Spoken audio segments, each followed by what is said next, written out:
Okay, Chair, when you're ready, we are now live on YouTube. Thank you. Thank you, Debbie.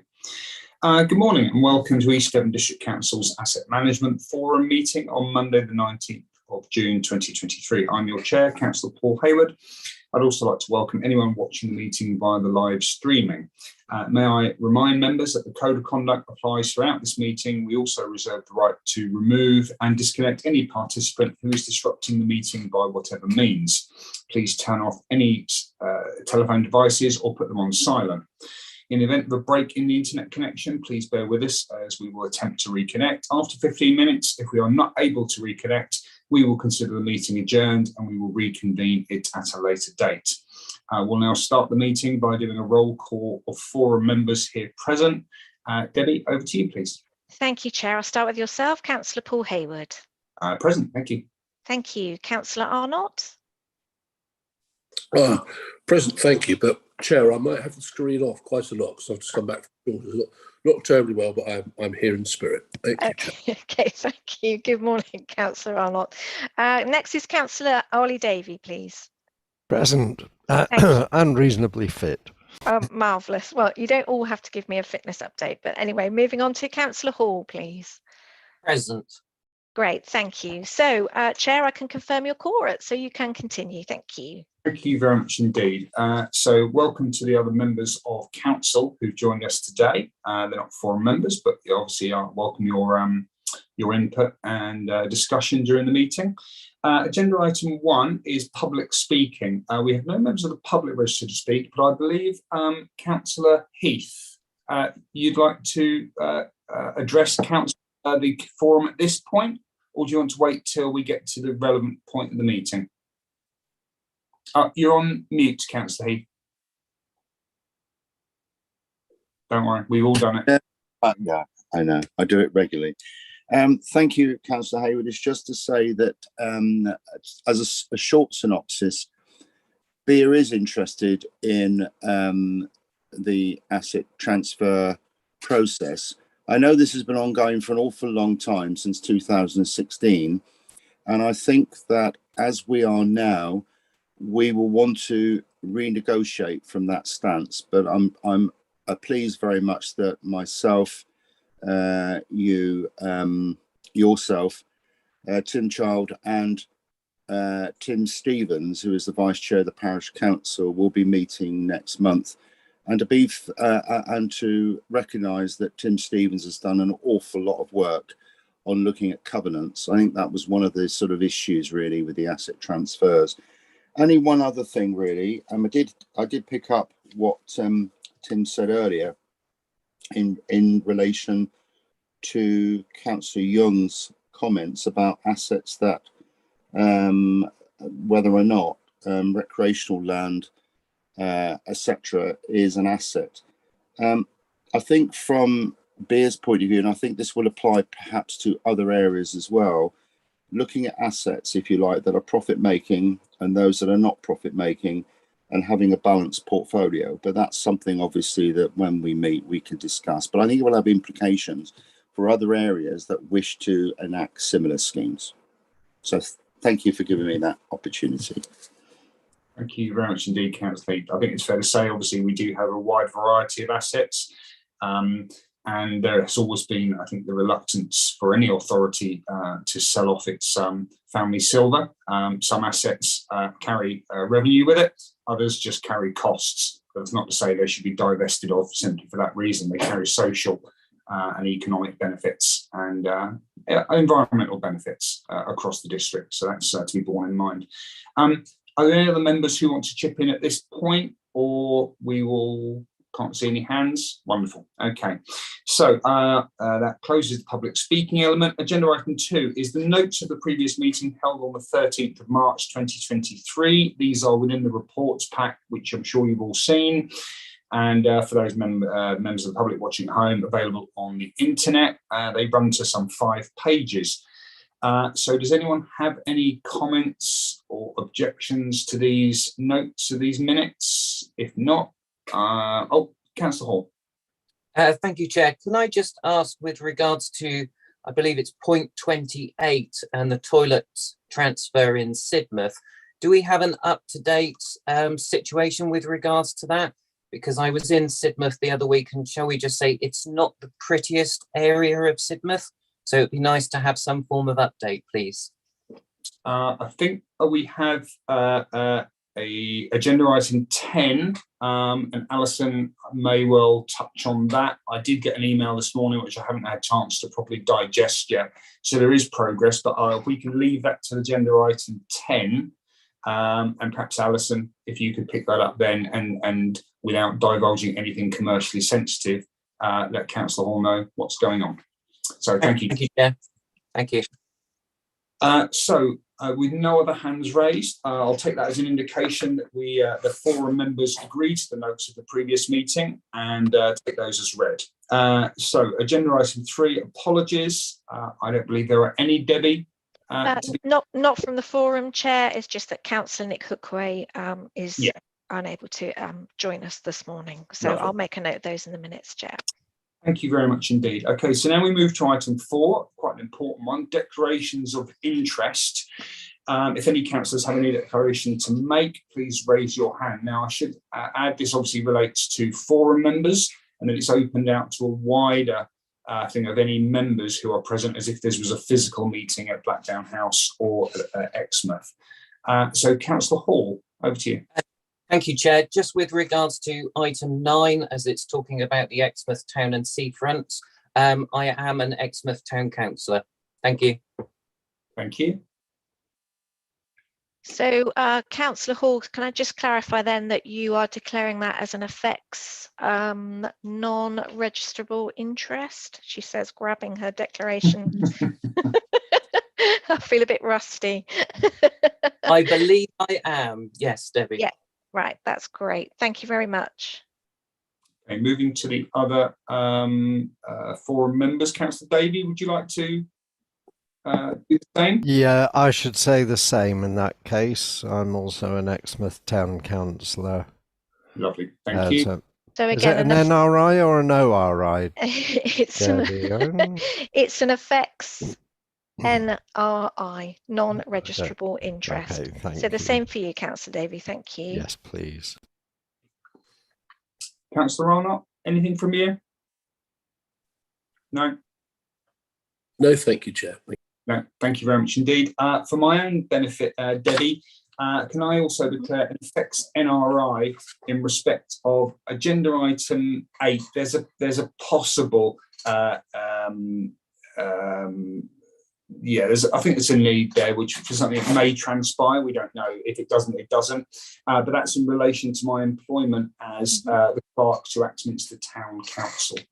And that's agenda item 8. And that again will be an effects NRI, nothing more than that. Great, thank you. I've got a couple more hands up. So Councillor Ian Barlow, did you have one to declare? Yes, item 10, Debbie. Again, I'm a member of Sidmouth Town Council. There is a mention of Sidmouth in there, and I thought I would do an effects NRI just in case. Okay, thank you. And finally, Marcus. Thanks, Debbie. Yeah, I think item 10, an effects NRI as a town councillor, county councillor and business owner in Seaton. Thank you. Okay, I'll just get that list down. Hang on a second. Great, that's great. I'll just lower your hand. So I think that's it on declarations, Chair. Lovely. Thank you very much indeed. Thank you. Thank you, members. Agenda item 5, matters of urgency. I don't believe there are any. None have been brought to my attention. And similarly, agenda item 6, confidential exempt items. There's nothing which officers recommend should be dealt in this way that would necessitate the exclusion of the public. So we'll pass that by. We then move now swiftly to agenda item 7, the estates team update. And I believe we're going straight over to Rob Harrison. Rob, the floor is yours.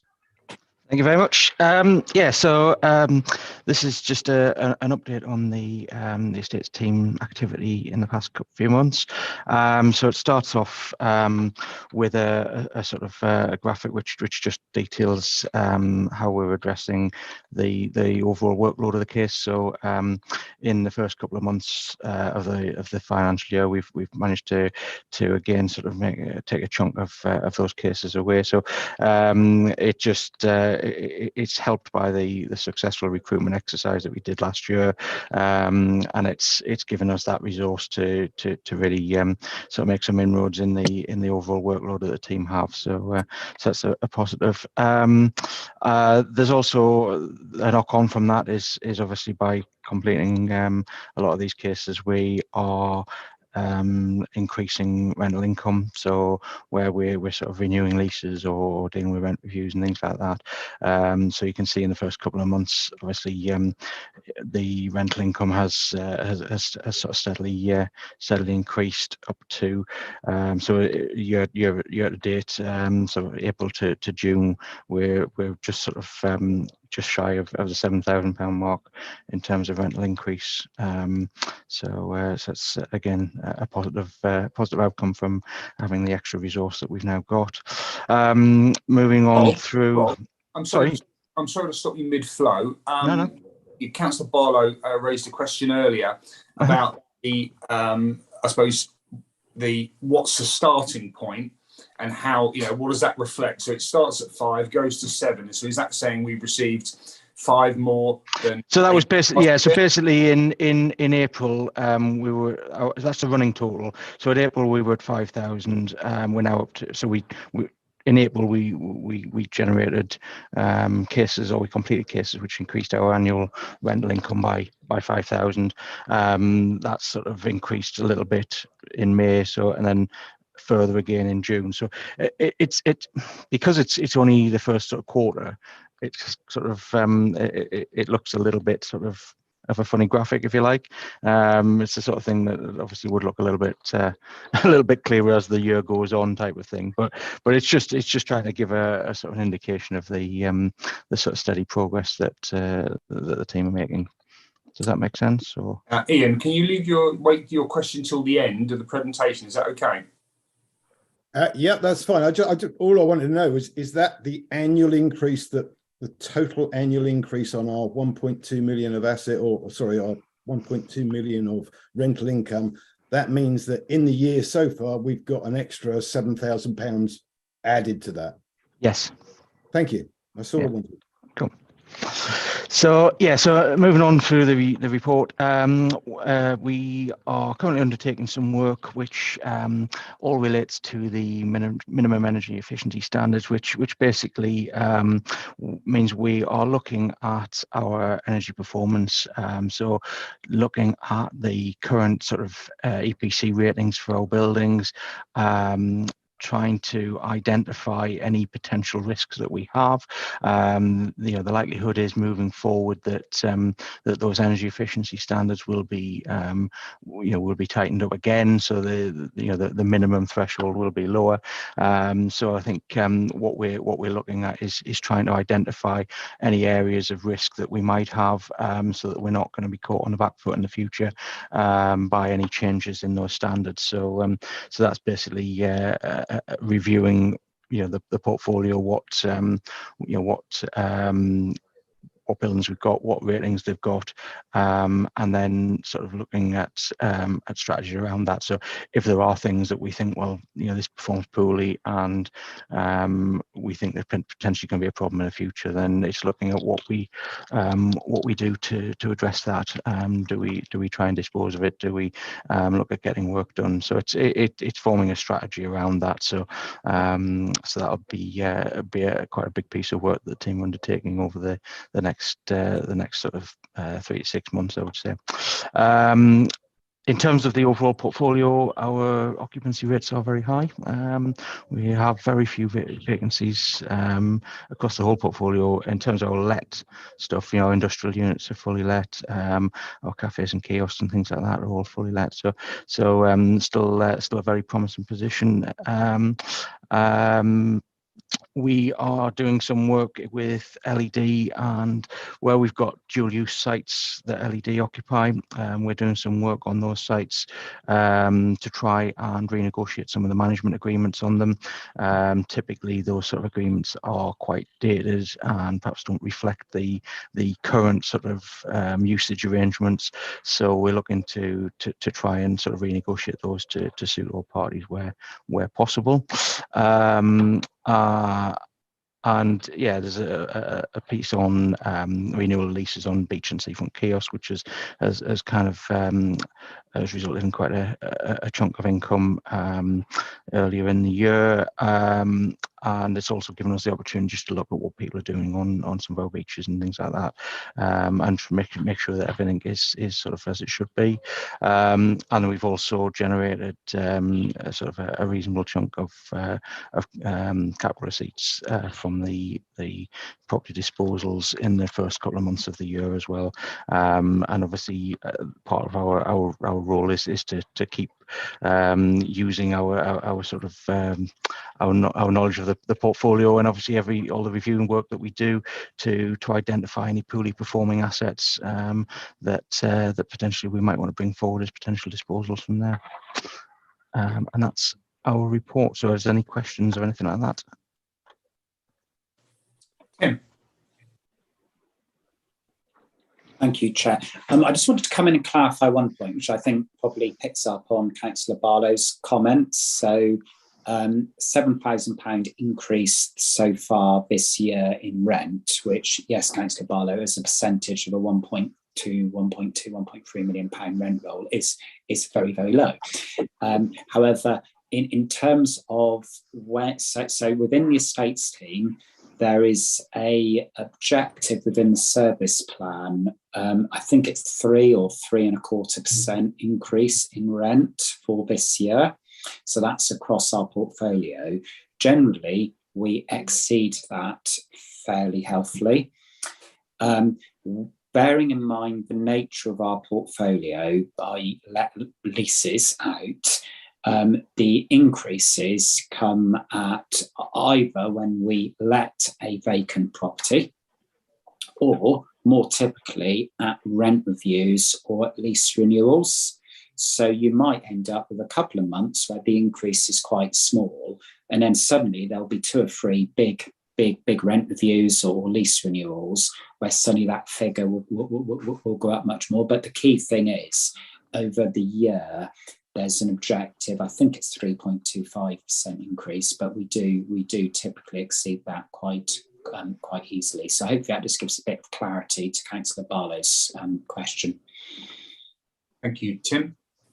Ian, do you want to come back on that? Yeah, thanks very much. It does, certainly. I see last year we managed £16,000, which is a 1.3% increase. What was our target last year, Tim?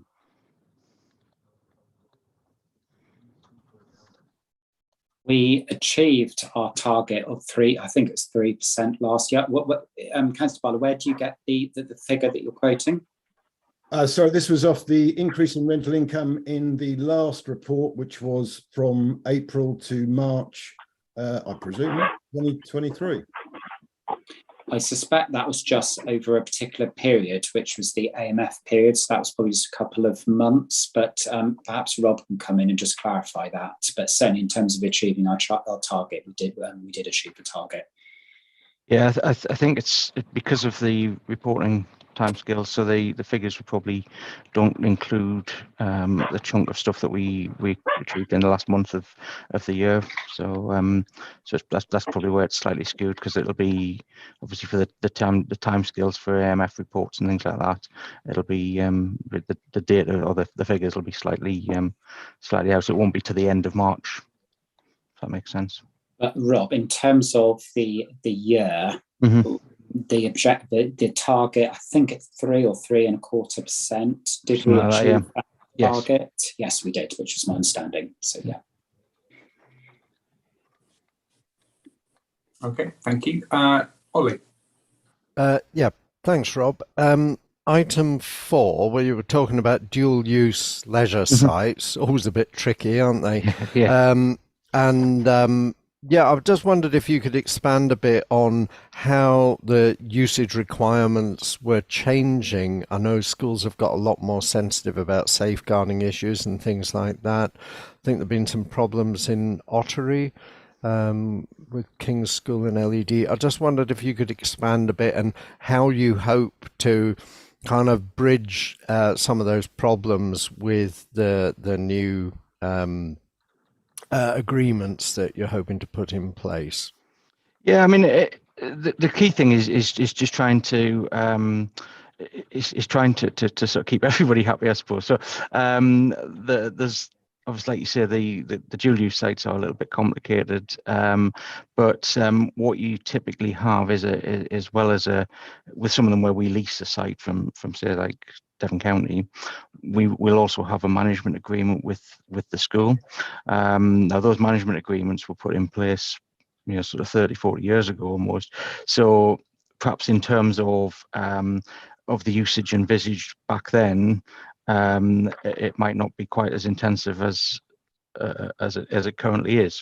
So it's about sort of working out what everyone's requirements are, and also making sure that in terms of contributions, everyone's paying for what they're using, sort of thing. So we might have scenarios whereby the school use is actually a lot more than it was ever envisaged to be, and in those cases, then obviously what we would like to do is get to a situation where the proportion that people pay towards the upkeep of the sites is commensurate with their use. So it's trying to balance it all up and make it work for everybody, but it's obviously factoring in what the different requirements are and things like that. So like you said, it is going to be a complicated piece of work, but hopefully one that there's a benefit for everybody in. So there should be a successful outcome, we think.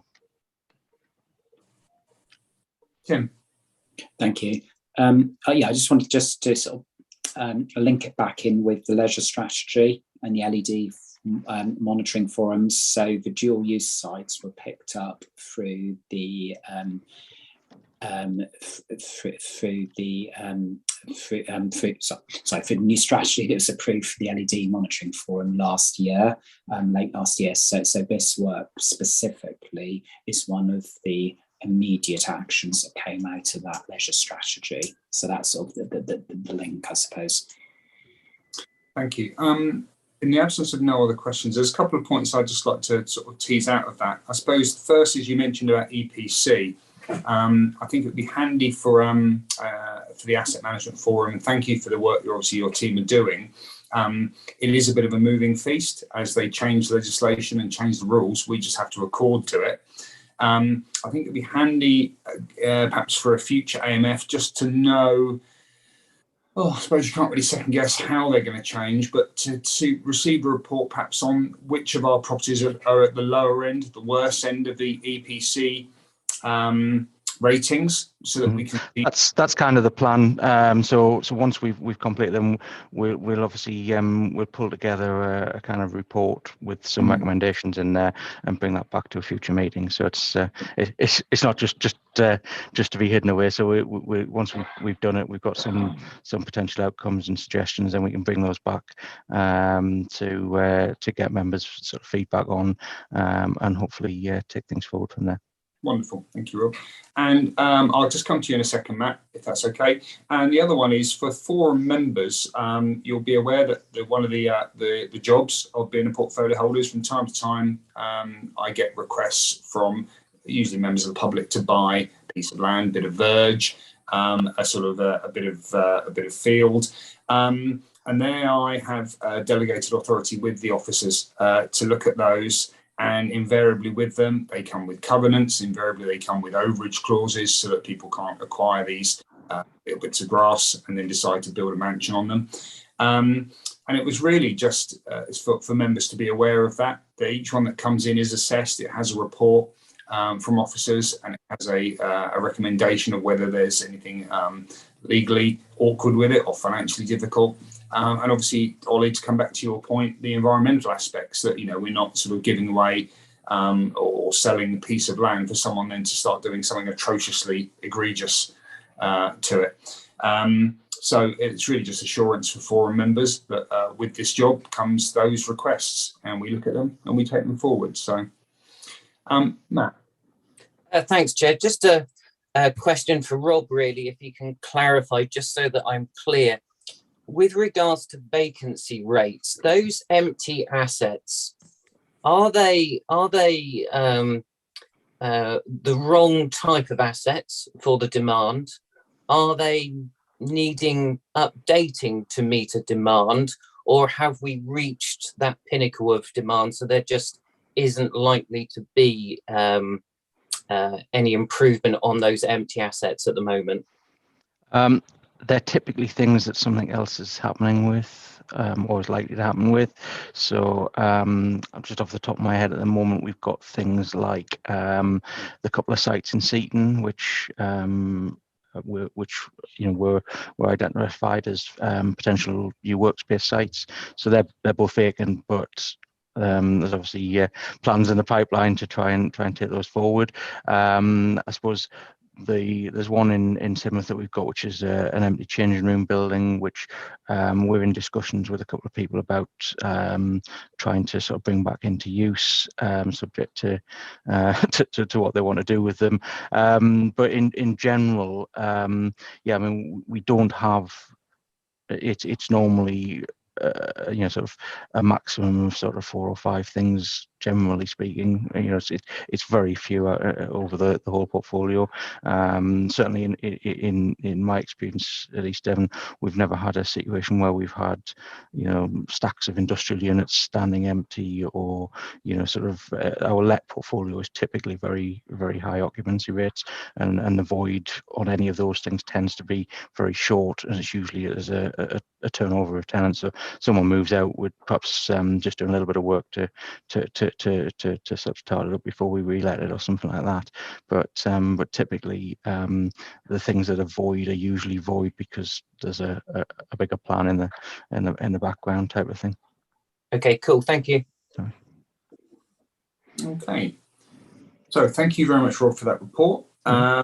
The recommendation from the chair, hope that's okay, Debbie, is just that members note the report. There's no actual recommendations coming from it. So I'll propose that from the chair, that we note this report. Are all members of the forum in favour of that? Do you want to do that by on-screen hands, Debbie, or as a show of hands, just fine like this? Yep, sorry, Chair, just stopping my phone ringing in the background there, always the way. So yes, forum members, if you can use your green ticks if you're in support, and I'll take that as going forward. And yes, of course, I'm very happy for you to propose from the chair. Thank you very much indeed, Debbie. Right, great. So Chair, that vote, everyone's in full agreement with that. Thank you, Chair. We'll move on to the next item. Thank you. Thank you indeed. So next item is agenda item 8, the Place and Prosperity Framework, presented by Jerry Mills. I hope, Jerry, your internet connection and resolve themselves. I know you left and came back. So over to you, Jerry.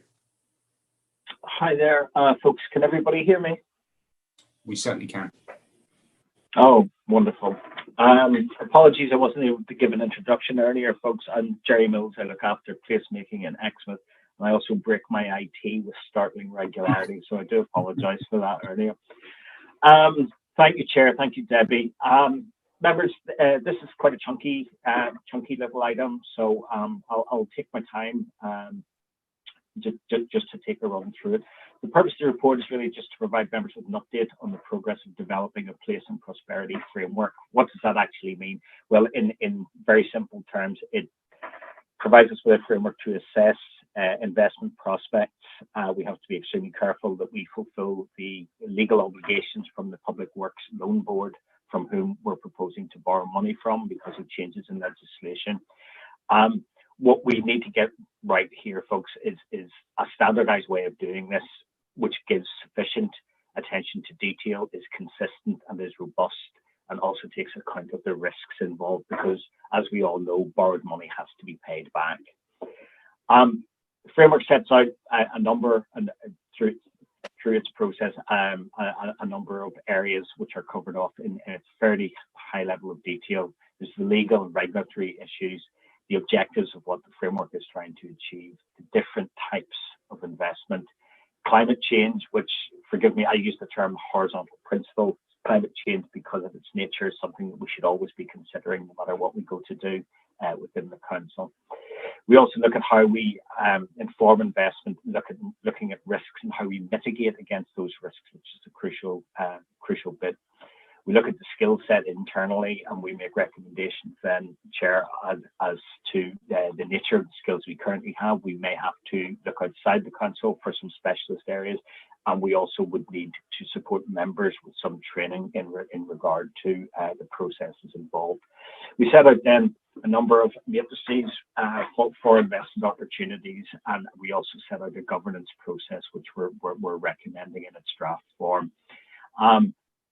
I think it's crucial, Chair, that we realise that this has been around for a while, and there is an expectation that this has moved away from direct commercial investment, which councils are no longer allowed to do. That is investment solely for yield.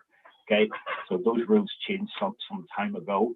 The proposal, in short, is that the council approves officers and the board, which would be set up for Place and Prosperity, to access Public Works Loan Board funding in a first tranche of up to 20 million. That may sound like a lot of money, and please, as an officer, I'm not in any way trying to trivialise that. That is a fair old chunk of money.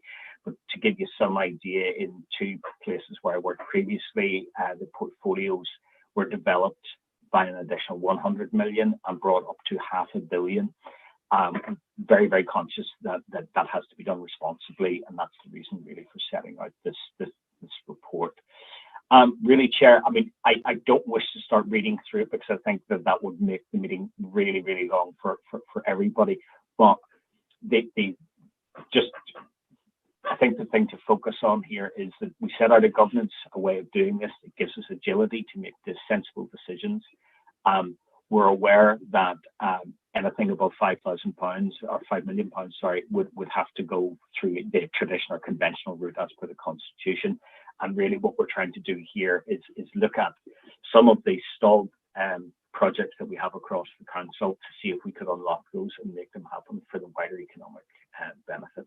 Chair, if that's okay, I'm happy to take questions from you. Thank you very much indeed, Jerry. Are there any questions from outside of the forum to Jerry on this particular item? Ian, you.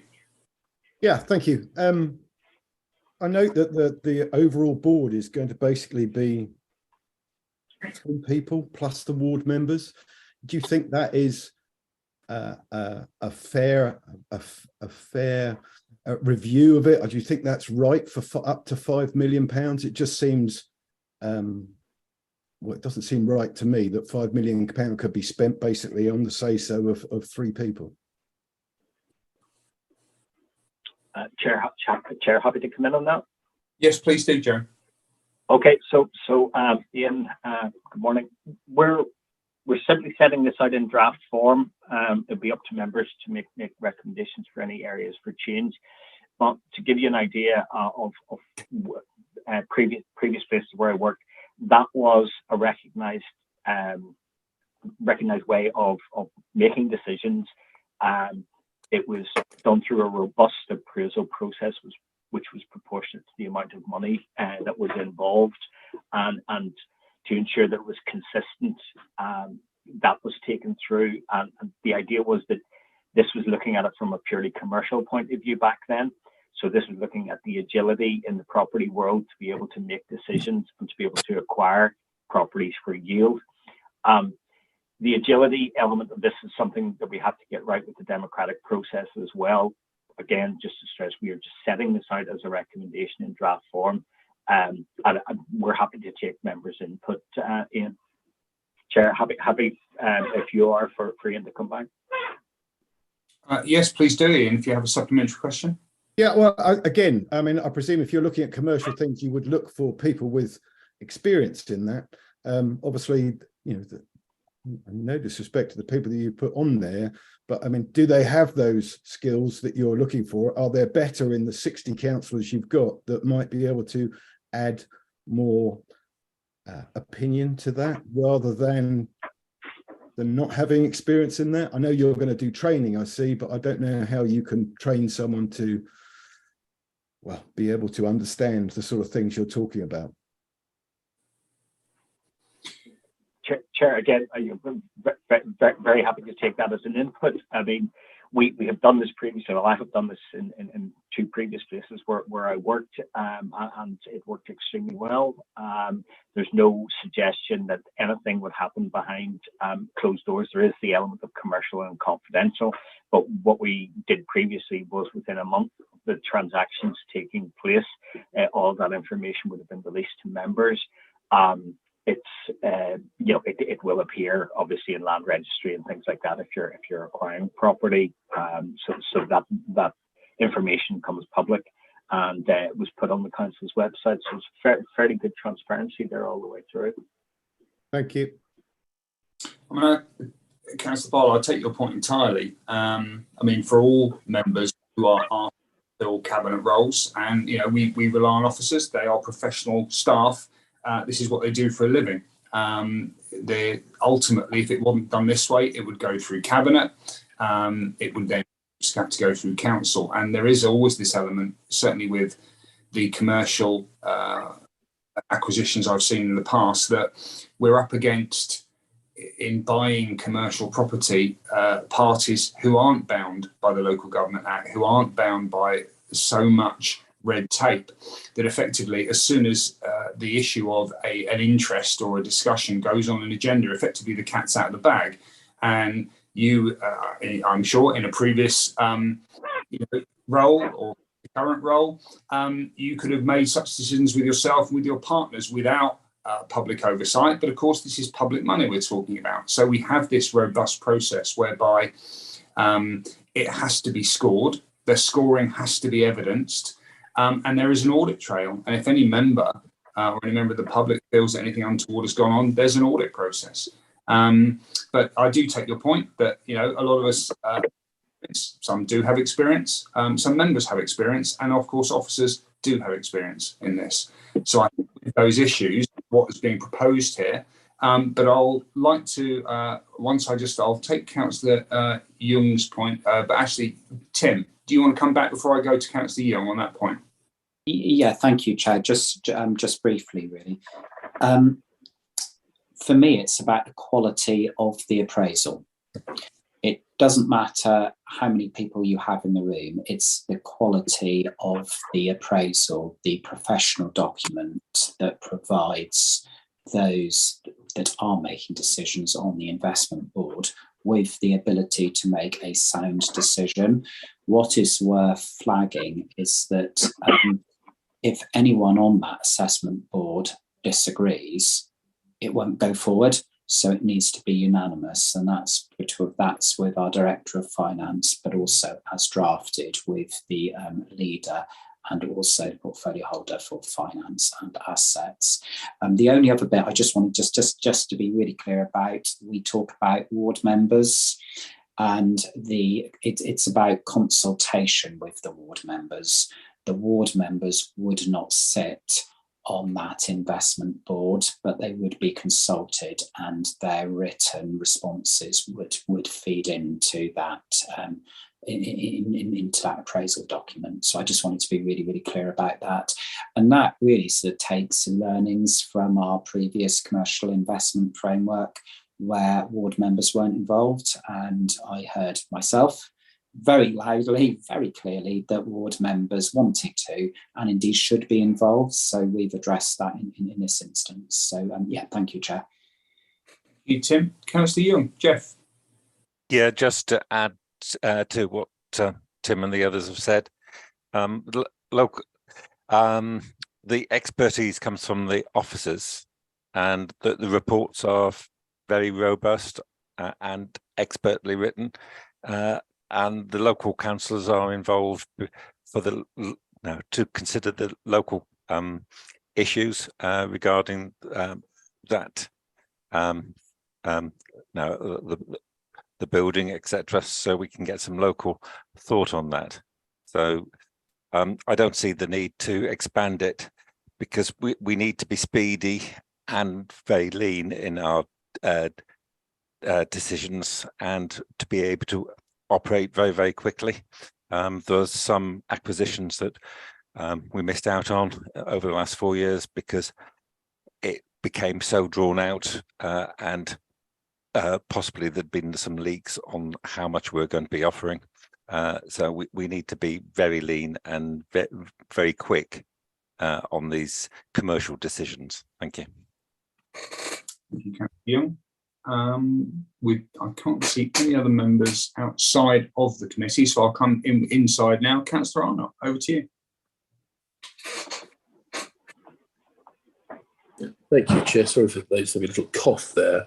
So thank you very much for this, Jerry, and Tim as well. Obviously, this is within your department. I'm really pleased to see this is going to overview next. I think that's absolutely right, so that the kind of questions that Councillor Barlow has raised are able to be properly aired. Obviously, it's not the kind of thing that makes it into a report, but excuse me, I hope it's helpful for Councillor Barlow to realise. I mean, it is this administration that what's the word? I suppose sort of pared back on the capacity for an officer to go too far to make a decision around 20 million. And I'm really proud we did that in 2020 because Private Eye for the next 2 years was then full of councils, e.g. Woking, etc., who'd gone off and invested in shopping centres and all sorts of madnesses like that. So to reiterate the point that's been made by Councillor Young, the reason for for a smaller group of people to do the ultimate sign-off, but that is really almost literally the people who are saying, okay, we'll sign the cheque. There will have been so much reporting beforehand on something up to 5 million, is precisely agility in the marketplace that I'm sure Councillor Barlow understands that. And I think it's a very good point that's been made elsewhere. You know, information does leak from these things, sadly. I've seen that happen around here. And so sometimes you have to keep it very tight, very commercial, very confidential, and very quick. But I really look forward to that being discussed and then more fully understood, I think, through overview. And I think it is good that we've had this sort of inadvertent moratorium over the last 2 years, really, on this, what we do about it. It's given us time to see what's happening in the national context, what other councils are doing to assess where we are in the economy. And what we've done effectively here is to completely redefine the type of things we want to invest in, which are, to put it very simply, they are in the public good. They are in the public interest for people in East Devon. They're not taking a punt on a shopping centre in Aberdeen, which is where this strategy of drawing down funds from the PWLB in the hope that they're going to pay your deficit at a district, county, or whatever the kind of council, unitary council, was such a mistake. So I really welcome this. I think it gets it back on the pitch for discussion. Really helpful, Chair, that Overview have a full input as well. And I'm really looking forward to hearing what Overview have to say. But at this stage, speaking for myself as a member of this committee, I am happy to propose the recommendations as put. Thank you, Chair. Thank you, Councillor Arnott. Councillor Hall. Thank you, Chair. To follow on from the leader's comment, I think it's essential that this council has this framework and that it is as agile as possible, because as has been previously stated, sometimes we've missed out on things and we really should make sure we're not in that position again. I suppose through you, Chair, the only thing that I would ask for, and going back to the makeup of the board, is that there are quite a few things which are going to come through which are likely to affect my portfolio with the economy. And I would just like to have some form of input and knowledge of some of the things which are going on. Thank you, Chair. Thank you. Well, thank you, Councillor Hall. I was wondering, and again, I'd welcome some input from Tim and from Jerry on this. So obviously, in between this coming forward to AM, we have had a slight rejigging of portfolio roles. Finance has now reacquired assets, and there's still the economic aspect. And a lot of the things that Councillor Arnott alluded to, there are economic aspects, there's social aspects. And I'm just wondering, as an amendment to the framework, whether it would be appropriate to expand that out slightly so that it is, I think you referred to the leader and the portfolio holder for finance and assets, but also the the portfolio holder for economy. So we do give it that slightly broader view, as Councillor Barlow alluded to. I appreciate it's still cabinet members, but it just adds an extra element and brings in the expertise and the experience and the knowledge of other people. But obviously still with the second recommendation that it goes to overview, and let overview have a thought about that too. Tim, within our constitution, would that be permissible? Yeah, Chair, absolutely. And I think it's because time has moved on and you're no longer the joint portfolio holder with economy. And I must admit, when Councillor Hall was saying this, I thought, well, actually, yeah, it does make sense, because as an example, some of the projects we'd be looking at would be blocked employment sites, stored employment sites, one within the district. So yeah, I have absolutely no objections to that. I think it's a very good suggestion. So I'm just, in terms of the recommendation, recommendation 1 is that the forum consider the proposed draft and make recommendations to officers on any amendments required. That's before it then goes to recommendation 2, which is that it goes to overview committee. So yeah, if the forum would like to perhaps vote on that particular amendment, we can obviously take that. We can make that amendment before it goes to overview, if that makes sense. Just before I come back to you, Councillor, because I was, Councillor Arnott, I was going to ask if you're happy for that amendment to be included within your proposal. But Councillor Young, do you want to come back on? Yeah, just taking that point one slight step further. If it affects a different portfolio, such as climate change or environment or tourism, those portfolios should be included. But I'm aware that we want to keep it as lean and as small as possible.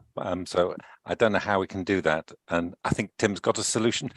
Yeah, I think rather than widening the investment board, I do see the merits of including economy on the investment board.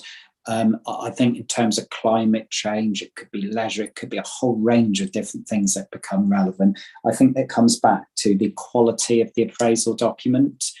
If the appraisal document didn't make reference sufficiently to climate change, for example, or it did make reference to climate change to such a degree that the board thought, well, actually, we really want to hear from the portfolio holder. And I think, well, I would expect that to happen. And if the appraisal document didn't include that, then I'd expect the investment board to throw it back in my direction. So Tim, come up with something better that includes all of this, that will then inform a proper decision. So I think that's probably the best way to deal with that, Councillor Young, rather than just growing the investment board to include every possible discipline.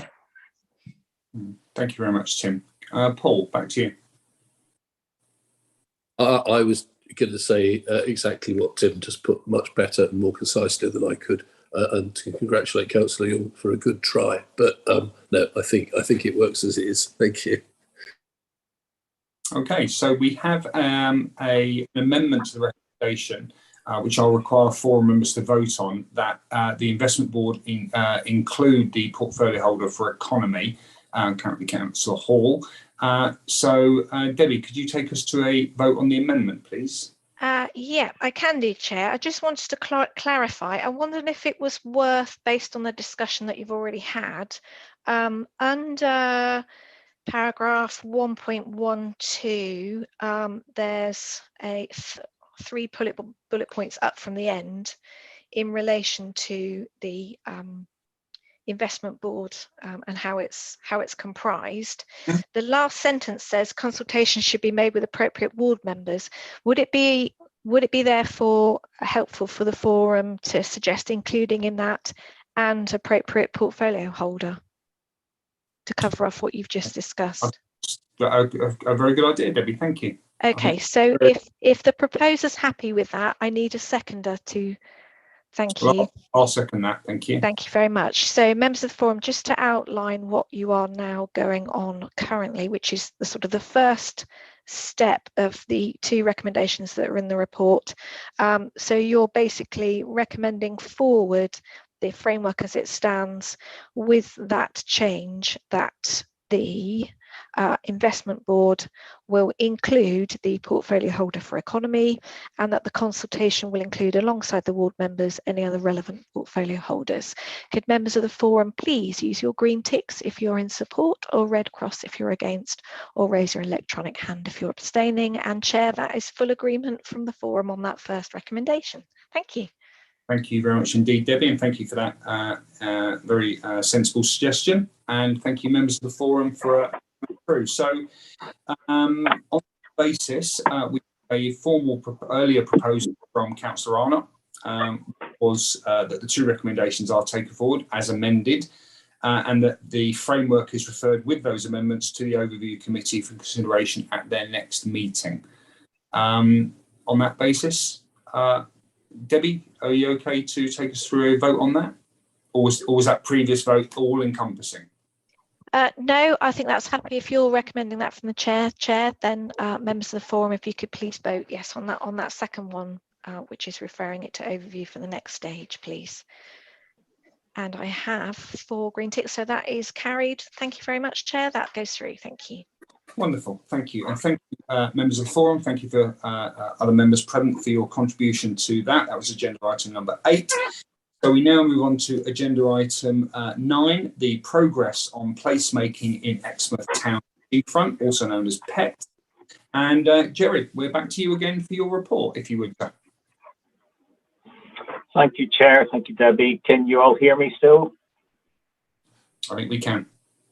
Okay, excellent. Thank you, Paul.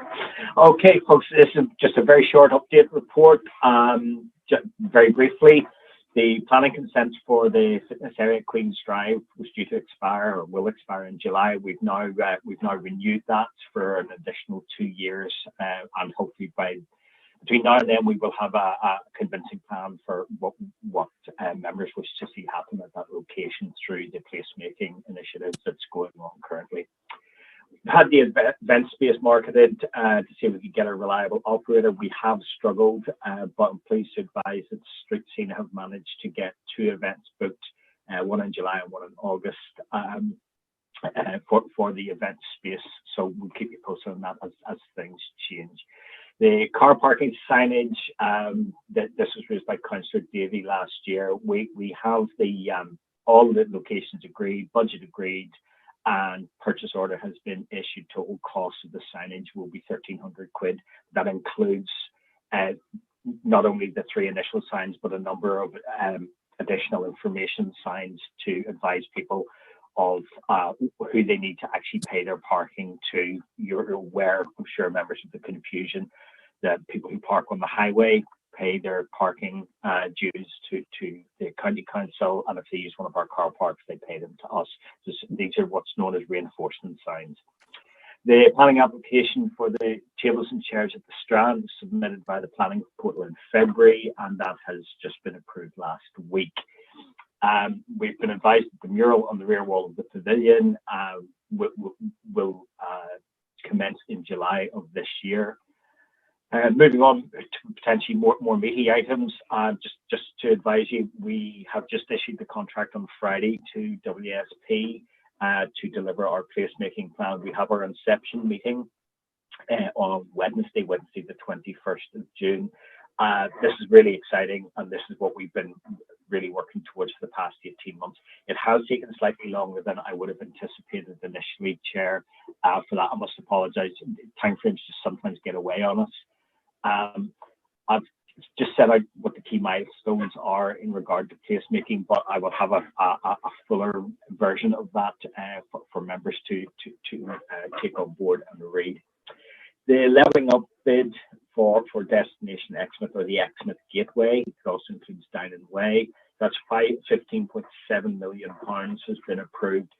That's sort of divided up roughly along the lines of the Exmouth Gateway, which is the area for new members around the Marks and Spencer's food hall. That very difficult to Reed Junction to try and promote a sense of arrival, change priorities to make it more focused on sustainable transport and what have you. So that would be 2.5 million for the Exmouth Gateway, with the balance being spent at Dinan Way. Dinan Way will be at a more advanced stage, as I'm sure members are aware, because it has planning consent already in place. We will, of course, go through a consultation process. Members are very conscious of some of the comments that were just made. That will be a consultation that the members of the public are obviously allowed to input to. We welcome their input. It's not a case of being allowed. And there will also be the formal process of consultation. That is when it goes to planning. So that there's a good safety net to make sure that we get a really well developed proposal. We continue to work with our colleagues in the County Council. The practical stuff of payments coming through and letters of offer and what have you are all in the mix. But it's rather interesting to note, and I would also stress in no way influence the decision, but WSP are also part of the design team for the Exmouth Gateway, which, if we think logically, that might give us both an economy of scale and also some continuity in thought process when it comes to placemaking. So I think that actually could be a benefit that we never considered whenever we were assessing your tenders. Chair, I'm really happy. I would just ask members to note the report, but of course, always happy to take questions. Thank you very much indeed, Jerry. I'll start from outside the forum first, if I may. I'll just bear with me a second, Ollie, if that's okay. I can't see any hands coming up. So, Ollie, over to you. Thank you, Jerry, for that. I'm pleased to hear we've got a couple of events for the event space. Are those single-day events or are they longer? I'm just wondering, what proportion of they're just single-day events. I can get you more detail on that, Ollie, and send it through if you wish. No, it was just to know, whether it was a bigger event or whether it was just single ones. You also mentioned the 2.5 million for the gateway. That's good. That's the first time I've heard a breakdown of those costs. Is that sufficient for what is proposed for the gateway? And is that what we actually applied for? Is that the proportion that was in the original bid? Chair, just to be clear, that's roughly the breakdown. Okay, we had more detailed cost proposals, obviously, for Dinan Way because it had been through the planning process. So it approximately breaks down to that. We will have to cut our cloth to suit, and the fact that we have a budget gives us a fair indication of what is achievable. There have been some draft plans, which I think we did share with you at the time, and I'm obviously happy to recirculate those, but they will evolve over time as we identify some of the more detailed issues on site. So yeah, that's the approximate breakdown, Ollie, if that helps any. I can't really be any more precise than that just at this point in time until we see how it all unfurls. Chair, again, always happy for Ollie to come back. All good, Ollie?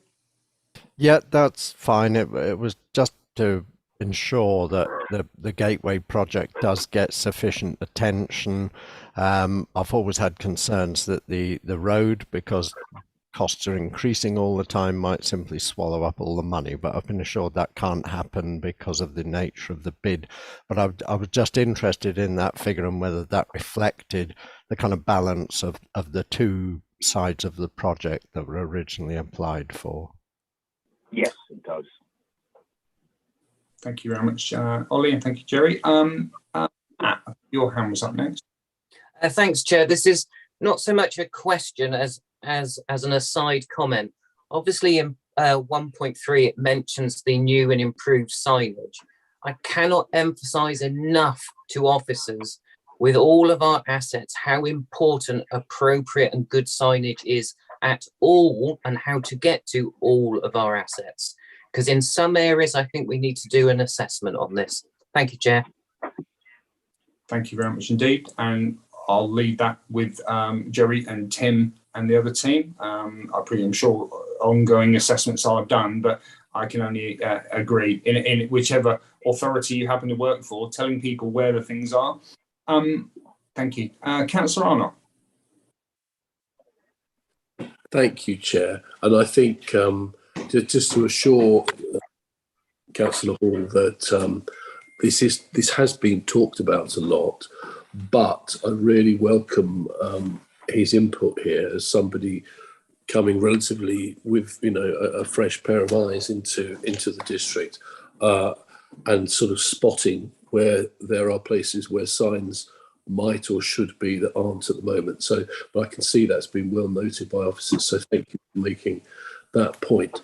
I suppose, again, for new readers starting here, I've been really pleased with the progress that's been made through what was called the Queen's Drive Delivery Group and is now placemaking, Exmouth Town Centre, etc. Pets. Is it we call it Pets or Pest? I can never quite. It's Pets, isn't it, 10 minutes? Thank you. So that's all wonderful. And the role in which Tim has played in bringing Jerry on in all of this as well. And I think it's helpful that we're now in a phase where we are 4 years until any more elections. So, a certain amount of inevitable monarchy that goes on around these issues might just ebb away for a while. But I suppose if I was speaking as an opposition member, I really like that schedule there of kind of times, what's going on page 19. But I suppose that last blank line, which is implementation phase. Now, I know through you, Chair, Jerry can't really, say much about the implementation phase until we've gone through the other phases of various approvals through Cabinet and full council and the TORs and all the rest of it. And that all comes back to us, at the end of this summer or early autumn. But I suppose the question is, what is our aspiration for a significant difference in Exmouth once this work has been begun and then we've received back the various recommendations? Are we looking at a 50-year scheme, 10-year, 5-year, 3-year? I know it's a difficult question, Chair, but I'd love us to sort of start beginning to get a little bit of a commitment, a sense of commitment there. Thank you. Thank you very much. Jerry, without putting you on the spot and committing you to anything, I appreciate some of these things do have interminable deadlines. Are you able to provide any commentary on that? Sure, Paul. The crucial thing in all of the placemaking plans is that there are short, medium, and long-term goals with it. Realistically, we will have to access funding to implement, the recommendations once members have considered the draft of the placemaking plan. We will look obviously for quick wins there, because there's some things that we can do and do really quickly and really cost effectively that actually can have phenomenal impact. There will be longer term ones. We're aware of the condition of some of our assets. We're aware that there may be a need to consolidate the provision of some of the services that the council currently delivers. Those things tend to take a little bit longer. But what I have asked in the terms of reference, and I know you've had sight of these, Chair, as has Councillor Hookway, but what we asked in the terms of reference when we went to tender was that we set out a clear plan for implementation. The previous master plan, and I'm not going to dare to criticise with hindsight because that's a cheap shot and anybody can do it. It did have a limitation. One was the budget. We sort of ran out of money, Chair. And the second was that there was no action plan with it. And I think that's where it perhaps started to lose its way. So that was something that I took and I put into the terms of reference in this. We've also asked, Chair, so that members can see and take a sharp intake of breath, I'm sure on some occasions, but we'll be able to see some draft costs of what we could be looking at. So we appreciate that will take place over time. And again, there will be priorities set out in the draft plan for members to consider in due course. Does that help? Well, Chair, Thank you. Yeah, that was the only answer Jerry could give. So thank you. And I always know, I'm always glad that we've got a resident Sir Humphrey on our side as well. So that was terrific. I've got every personal confidence in this, Jerry. But yeah, some of those quick wins are always welcome. As you say, it must simply follow this process. Thanks, Chair. Thank you, Paul. Just before I bring Jeff in, my own personal take on this, and I chair the forum, so I have the luxury of saying this.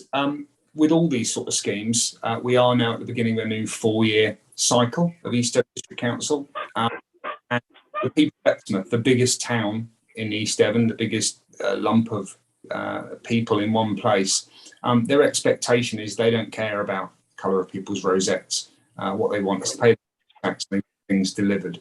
So that means that the administration, the opposition, any other member, officers, our MPs, all work as one, as a unified team, regardless of any difference we have, be that political differences, personal difference, but actually to deliver this. We have partners, we have stakeholders in this, and if we all push together, we'll deliver it. If we spend 4 years bickering, then it won't get delivered. And that will be a absolute tragedy for Exmouth. Exmouth's waited long enough. And I'm delighted that we're able to push it forward with a team of officers, with people. And I think, regardless of the political divide, people who will want the same thing, the very best for Exmouth. So I'm delighted we've got to this point. Jerry, thank you for what you've done, what you're doing. And we'll move forward on that basis positively, I hope. Thank you, Paul. Councillor Young, if I could bring you in, and then Tim, I think if you want to close on this subject. Yeah, just regarding Deanham Way and the Gateway project, both are Devon County Council basic assets, and I believe there's planning permission being granted for Deanham Way some years ago. Gateway needs planning permission. I just wonder if we can get an update from Devon County Council on where we are with this, and obviously the Town Council need to be in on the discussions of how it progresses, and also ourselves. But it's what, 6 months since we heard that we got the funding, but I haven't heard much more than how the funding is going to go. I would need to know a bit more detail on these two massive projects that are going to affect Exmouth. Thank you. Thank you, Councillor Young. Jerry, can we leave that point with you to bring forward and let us know? Absolutely, Chair. Just to stress that the intention to do the public consultation for the proposals for the Gateway, the aim is to try to get those done before the summer holidays. So it's more immediate, perhaps, than people are imagining. The other thing, crucially, you've got to wait for your mobilisation payments, as we refer to them. That is to appoint your design team. It's very hard to take these things on spec because you're running up a bill without potentially a letter of offer. I'm sure the government are good for it, but you know how these things go. So they have appointed the project manager, and they were scheduled to do a site visit, which I unfortunately was unable to attend. But I can get an update from Hannah and issue that due course, Chair, if that helps. That'd be very helpful. Just before I bring Tim in, I know you mentioned within 1.7 that Devon are still waiting for their DFT payments. If there's anything we can do as a local authority, as East Devon, to assist Devon in perhaps chivying the DFT along, please let me know, and I myself, the leader, our MPs, will do whatever we can to get that money released, because I appreciate the longer they it shackles your ability to press on. So yeah, absolutely, Chair. I appreciate the support as well. No worries. Tim. Thank you, Chair. I just wanted to use this opportunity to plug some training. Just seemed an ideal opportunity. So I've been hearing, which is really good to hear, so I've been hearing from members about working together over the 4-year term to deliver, and that's really, really good to hear. We want to roll out, we will be rolling out training, so placemaking training. We've already prepared that training brief. We have external consultants who will be delivering the vast bulk of it. For me, just a very, very small part, you'll be pleased to hear. So they'll be leading on it. So we've got Avison Young and also MASH Partnership working together. They will already be known to a number of you because they, as a project team, pulled together the Axe Valley Levelling Up bid, and they've done some of the early work. Councillor Hayward, you'll be aware of around both Seaton and the and Axminster. We've rolled the training out to SMT Plus. It went down really, really well. That was probably about 8 weeks ago. We held off until post-election. We were due to do the training, I think it was last week in person. However, I and colleagues heard very loudly and very clearly that as members, I think you've had a lot of face-to-face training over the last month. So we have agreed to push that training back, but it will still be face-to-face because we want it to be interactive. It will be aimed principally for cabinet members, AMF members, and PETS. It's PETS, not PEST. PETS group members, Place Exmouth Town and Seafront Group. But it will also be open to other councillors to come along, and particularly those who are perhaps involved in the Axe Valley, who've been involved in various levelling up related work. So that training, over the next week or two, there'll be a doodle poll that will go out to get the best available date. It will either be later on in July or probably most likely in September. So I'm afraid it will be in person, but there'll be plenty of warning. As I said, I suspect in September. And I think it would be a really, really good session. So I just wanted to plug it because it is all about what is placemaking and about making things happen. And I think it's that second part that's absolutely key. So that's my plug. You'll all get a doodle poll or similar to put forward your availability in due course. So thank you. Thank you very much indeed, Tim. Now, just before I close this item, again, we note the progress to date. Councillor Faithful, I saw your electronic hand pop up. Do you want to make a representation or ask a question of any of the officers? You're on mute, Peter.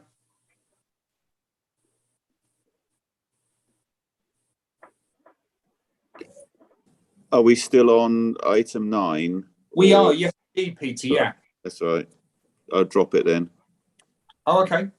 No problem. Okay, well, on that, thank you for your, we know you're there. If you need to ask any questions, just sort of holler. I'll recommend from the chair that we note the progress to date and thank the officer for the report. Okay, so members of the forum, if you can please use your green tick if you're in support, red cross if you're against, or electronic hand if you are abstaining. Thank you. And I have full support for that, Chair. Thank you. Thank you very much indeed, Debbie. So now we move on to agenda item 10, the Place and Prosperity Team update. And I can see Alison just getting a headphone in place. So on that basis, Peter, if you can bear with us just till we've had the report. Oh. I'm just trying to declare an interest. Oh, okay. In this item. In this item, I'm a member of Ottery St Mary Town Council. Paragraph 7.1. I didn't look far enough down. No problem at all. Could you just, I don't want to steal your thunder, Debbie, just declare what interest that is, Councillor Faithful? What type of interest? Affects NRI. I'm a member of the Town Council, that's all. Thank you, Peter. Thank you very much indeed, Peter. That's really appreciated. So, Alison, over to you. Your report, please. Thank you very much, Councillor Hayward. Good morning, everybody. So this is a brief update on the work that's happening in the Place Prosperity team currently. So you'll have seen the report, but I'll just highlight some of the points within this. So Seaton Jurassic is making some progress with negotiations continuing with Seaton Tramway and also involving Devon County Council and the Heritage Lottery Fund as funders. So that is making progress. In terms of public toilets, in particular, the one on the Esplanade in Sidmouth, I think this is the one that Councillor Matt Hall you referred to earlier. So this, the toilet block here, we're now very close to entering into the heads of terms with Rockfish for these. I'm just awaiting final approval from those, and that is an email that's with Councillor Hayward now, having just had the delegation from or the approval from colleagues. So following the signing of the heads of terms, if we're okay to proceed with that this week, then Rockfish will be in a position fairly shortly. I think they're waiting for 1 or 2 surveys still to come back, but then they'll be in a position to submit the planning application, which obviously will combine both the drill hall and the toilet site now. And of course, it will incorporate provision of toilets as required under our toilet strategy, that we required a replacement for some toilet facilities here. So there will be 2 public toilets provided within the site and within the new development. So that's the toilet site progress. Axe Valley and the Levelling Up funding bid. Obviously, we'd reported on this in March, that we were unfortunately unsuccessful in securing this funding, but we are still able to look at some of the sites within that, and we're beginning to make some progress now in looking at the viability of the 3 employment sites, the Colliford Road and Harepath Road in Seaton, and Cloakham Lawns in Axminster. So we're starting to look at those, and that's something that Jerry is assisting us with currently, and a report will be coming forward. We say in the summer. I think it's likely to be September before we bring something forward to suggest and make recommendations for how we take those sites forward in the future. In addition, the Seaton Moradunham had been a part of the Levelling Up funding bid. That's the toilet block on Seaton Seafront. We're now currently marketing that site and have received some interest in that through our agents, Lambert Smith Hampton. So we will see how things go with that, and there will be a point where we decide we'll be inviting formal bids for that site. So that's the Seaton Moradunham toilet site. Seaton Seafront Enhancement Project was one of the other key aspects included in the Levelling Up funding bid. At the moment, we're not looking at this currently from East Devon District Council. It's something that we said we may review in the future and would include that in future service plan projects in future years. So at some point we'll be able to reconsider the delivery of phase 1, but it is just worth noting the costs for that project were estimated in the region of 7 million for the seafront enhancement there. Seaton Moradunham I've mentioned, currently being marketed. We're still working with the developer to help facilitate the delivery of their site at Fossway Court to the rear of the Moradunham block and the ramps. The Devon Place Urban Renewal Project. This is the Devon County Council-led project where they have worked with consultants Hardesty Jones and have worked with a regeneration board for both Seaton and Axminster and have developed regeneration strategies for each of the towns now. So we have a list of projects within each strategy with different stakeholders leading on those projects, and we will be over the coming year or more, depending on how long these projects take, just looking at prioritising and working with the stakeholders. Really, our role as East Devon District Council is to help signpost for a number of those projects. There are a couple that we would lead on, such as the workshop projects and the Moridun at this stage. So we have meetings of those renewal boards, regeneration boards, on a quarterly basis. So we have a meeting coming up in July, in mid-July, for both Seaton and Axminster. I think, as I highlight in the report, there has been some work done on the quick win projects, with an allocation of 5,000 for Axminster and 10,000 for Seaton, for some works, refurbishment works at Marshlands in the case of Seaton, and for an e-bike project in the case of Axminster. The depots review, we are have recently commenced some work with colleagues in Street Scene to reconsider our depots provision across the district, and in particular looking at the operational depots in Sidmouth and Exmouth, and the Greendale depot, the Waste and Recycling Centre. So we have just now commenced the procurement exercise to identify consultants to advise us on the review, so a piece of work to review the provision of the depots and what work is required moving forward. And finally, the community asset transfer. We reported at the previous Asset Management Forum on an expression of interest we'd received for a community asset transfer for Ottery St Mary, from Ottery St Mary Town Council. That has been progressing, and we currently have a final report with a recommendation with the portfolio holder for finance and assets. And I think once we have a decision on that, we'll be communicating that with Ottery St Mary in the first instance, and can update AMF in due course. So that concludes my quick summary, but very happy to take questions. I'm sure there will be some, because it's quite a quick run through. Thank you.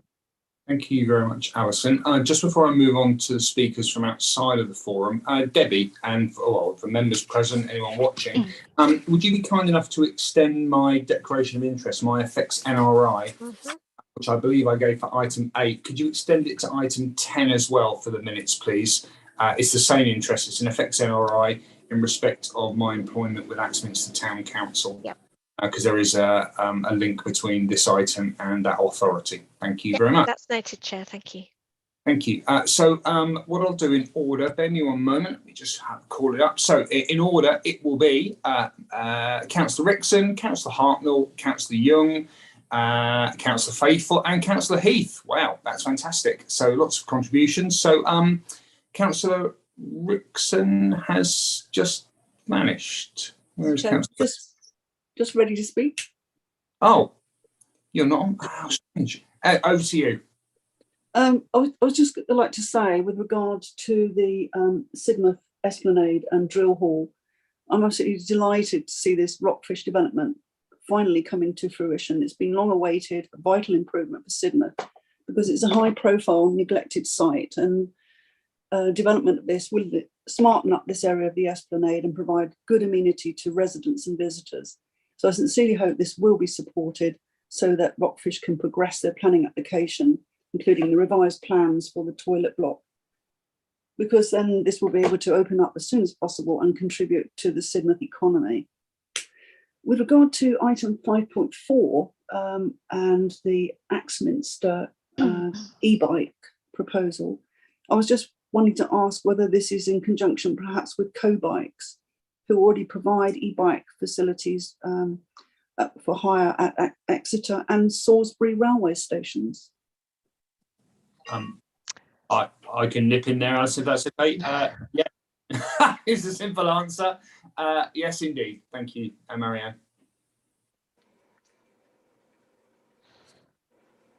Is that okay? Oh, okay. Not sure what's happened, Marianne. I can always come back to you there. So thank you for that, for your your representation.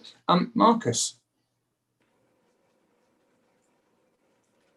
Thank you, Chair. Sorry, apologies. All right. Yeah, so really pleased to be seeing that the Moray Dunham's finally being marketed on Seaton Seafront. My only concern at the moment is that there were lots of things lumped together to put forward for a levelling up bid. And we're starting to sort of pull them apart now and deliver them potentially as individual schemes, which again is good to get things moving much quicker. I suppose my question would be, what other funding streams are there out there to deliver the schemes individually? I know we touched on the Place and Prosperity Framework earlier, so potentially I suppose some of them might come through that funding pot. But if there's a round 3 of levelling up funding that comes through from the government, and we've gone off on different sort of tangents with individual, like breaking these projects apart, how can we demonstrate to the government for levelling up round 3 if that comes forward? Again, I know we haven't got any timescales on that. How can we then demonstrate to them that we're going to get all the economic benefits to get the funding bid? So I'm thinking largely around Seaton Seafront as well, because if you strip out the Moray Dunham, that gets developed separately, and you strip away the work units, which we might deliver separately, I'm just worried about how we would get any future funding to deliver an enhanced seafront on its own. So that would be my only concern. I think it's really good that we can perhaps look at ways to deliver these aside from levelling up funding, because I don't think that's always going to be, there's a bit of a carrot that's dangled, and unfortunately, we can't guarantee we're going to get that funding. So that's my question really, in terms of a strategy. If we start to pull these things apart and deliver them individually, how does that leave the Seaton Seafront plan, which I know you're suggesting is put forward into a future service plan? Thank you. Thank you, Marcus. Well, I think you've just neatly summed up the beauty contest element of levelling up. But Alison, are you able to respond in? Yes, it's a tricky situation really, because you have projects that we are able to try and take forward and to deliver, and potentially partnering with the private sector, or delivering in our own right. And it's a question of, well, what do we wait for? Do we wait to see if there's a chance of us putting in another levelling up funding bid again for the Axe Valley? And I think that there's no certainty that as a council we would want to necessarily do that scheme again. There might be other projects that are coming forward elsewhere in the district that Cabinet may take a decision, well, perhaps we should prioritise that project in that town now for funding. We don't yet know the criteria for the next round of levelling up funding. And we don't know what other funding sources might come forward in the future. So it's a question of taking forward what we can at this time and really trying to get on and deliver what we can. I'm going to hand over, I think Tim may have something to add to this. Thank you. Thank you. Thank you. Yes, so Alison sort of stole my thunder to a degree, but the bit I'd add, so if there were subsequent rounds of levelling up, which we believe there will be, we don't yet have details of the criteria, then there will need to be a decision as to A, whether to bid, and B, if so, where we would bid for. Remembering that or certainly if you look at previous rounds, it talks about a letter of priority support from your MP. So therefore, we need to work with the MP to look at one particular project. So that might or might not be the same project that we put in for, or we say, but a similar project that we put in for in round 2. The other angle is, if you look at round 1 and compare to round 2, those successful in round 1 were not successful in round 2, and vice versa. So those were successful in 2 weren't in round 1. So therefore, all things being equal, and if the criteria doesn't change, possibly the likelihood of success in a round 3 is particularly poor, because of course we were successful in round 2. We talk about it being a Devon bid, a Devon scheme in terms of Dean and Way and the Gateway, but ultimately East Devon did get a levelling up funding within the East Devon boundaries. So there's a couple of elements in terms of, is a round 3 bid sensible? If we were to, or indeed a round 4 bid, where would what town and what project would stand best chance of success? And that would depend upon the criteria, and we just don't know where that criteria might change. There was a sort of slight there was a slight change between between round 1 and round 2 in terms of what the government were looking for. So we just can't predict. And it's a tricky one, which is the point Alison made. It's a tricky one because what do we do? Do we just sit here and not do anything on the basis of a bid opportunity coming forward and us being successful, or do we deliver bits piecemeal? And that's what we're beginning to do, deliver bits piecemeal. The seafront reach enhancement is the bit that for me is the more challenging part, because you're not going to get the financial return on that project alone. So if you look at the Place and Prosperity Fund that we talked about earlier, and Jerry was really clear, you still need to repay, you need to repay the money. What would the financial return be on a project like that to enable us to repay a loan? So it's a tricky one.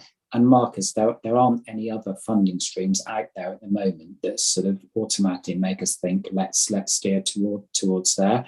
But it's probably worth at this stage just saying, because it might cover a couple of different bits, is that I had a really, really positive meeting with the newly formed Chamber of Commerce last week. And we did touch on seafront. We also discussed toilets, and it was the toilets projects that were the main focus of that meeting. But we did touch on the seafront as well. So it's no easy answer, I'm afraid. Thank you very much, Tim, and thank you, Alison, for that. We'll now go on to Jeff. Councillor Young, you have a question. Well, not a question as such, but just to explain a bit more on the drivers for the review of the street scene locations. It partly involves zero carbon. We need to power all our vehicles with electricity. Plugging all of those in obviously means our sites suitable for that, and can we be clever on doing something with that? But it's also to do with updating our street scene services. So it's all part of a bigger picture. Regarding the driver for our waste and recycling centre, again, that's part of a bigger subject of renegotiating our contract with our partners, and also how do we charge up 50 odd vehicles all at the same time. We need a bigger 13 amp socket for that.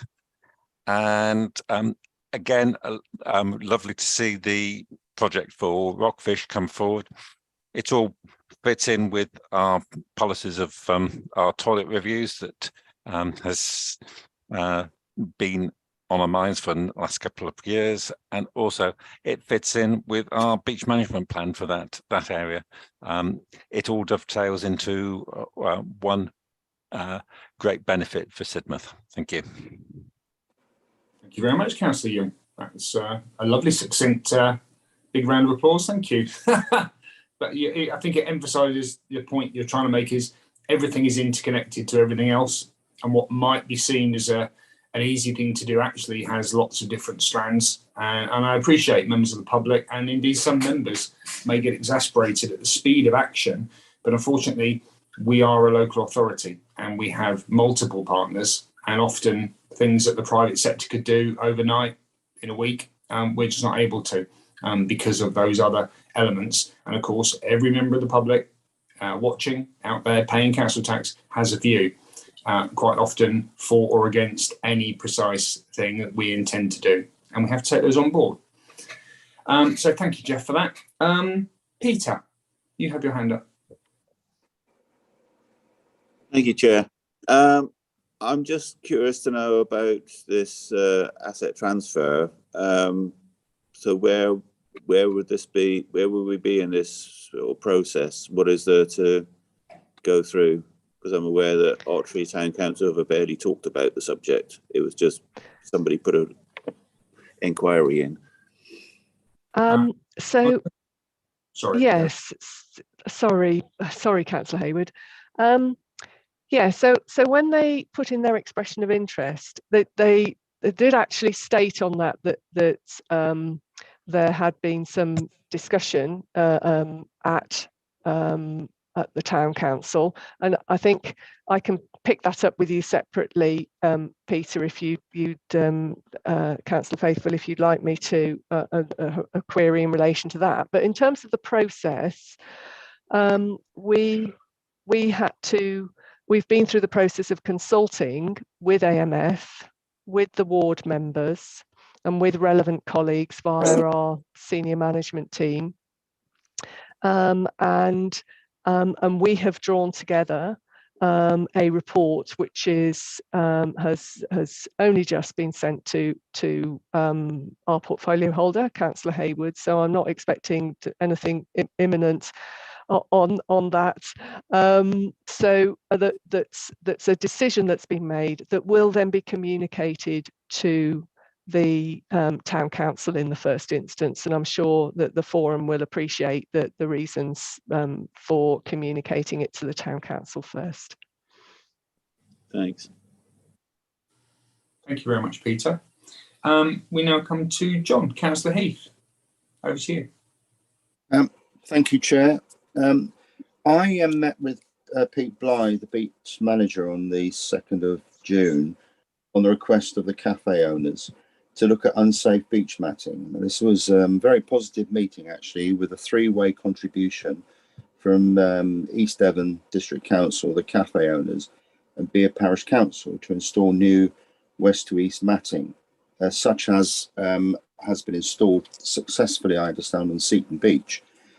Just to raise the point that we identified the raised beach huts, which are obviously an asset to East Devon District Council. They're sitting on rotting joists and beams. So I suppose any funding streams that can be, identified to enable their repair would be really welcomed before they become dangerous. And the other point I want to make really is whether or not a couple of compostable toilets would be very useful, especially for disabled visitors and young families with young children. And I'm wondering whether there are any funding streams or grants that can be identified. I mean, these, of course, are all assets, so they're very important to raise that as a point for discussion. Thanks very much. Thank you very much. In terms of anything, the ongoing maintenance, I think that will it might be something you want to raise under item 11 with George in terms of reactive maintenance. If there's something you believe is perhaps unsafe, then that could be raised there. Certainly, we have a duty to make sure all of our assets are safe, and if you bring them to our attention, we'll take them forward, or with officers. Composting toilets, obviously they carry a cost. I suppose there's an issue again, that's an ongoing matter for liaison between myself and officers and Bere Parish Council. And of course, each year we do have the capital allocation bid process for improvements to East Devon assets and amenities. So that's something we'd welcome your input on, John, as the year goes along, if there's enhancements we can do that require funding that we can't fund from elsewhere. So thank you very much indeed for that. Just before I bring you in, Ollie, George, you've got your hand up. Do you want to come back at this stage? Yes, just wanted to mention about the joist on the that is supporting the beach huts. we don't deal with that particular item. That will be for street scene engineers. Okay? Oh, okay. So that's not our area. Okay. No, thank you very much for your information, George. I appreciate that. Okay. So again, Councillor Heath just on the phone. We can raise that with him and ask him to liaise with street scene officers on that score. Ian, hello there. Right, sorry about that. Look, I take your point about everything being interconnected and all the rest of it. One of the things that Sidmouth is concerned about is that we are losing toilets with the loss of the Rockfish toilets, or the sale of the toilets to Rockfish. I know we are getting 2 more. Obviously, we've just put a new play park in down that area. We're using our what I call the village green, town green, whatever, for various things down there. And with Rockfish, we'll be attracting more people down that end of the seafront. Can we be assured that the new toilet review, we have been promised other toilets in that area, will be happening at the same time, so that we're not creating a problem where the people come and there are no toilet provisions for them? Tim, are you able to come back on that? Yeah, thank you. So with Rockfish, we have incorporated within the heads of terms a requirement to have them open for next summer, and wanting to ensure that we had teeth on that. There is also opposed financial implications should that not happen. So we absolutely get that there needs to be toilets open there for next summer.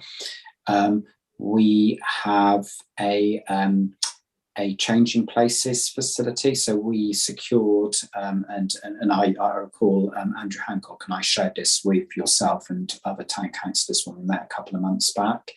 We have funding for a changing places facility that we're looking at locating close to the pool. And so either attached to the pool building or within that car park vicinity.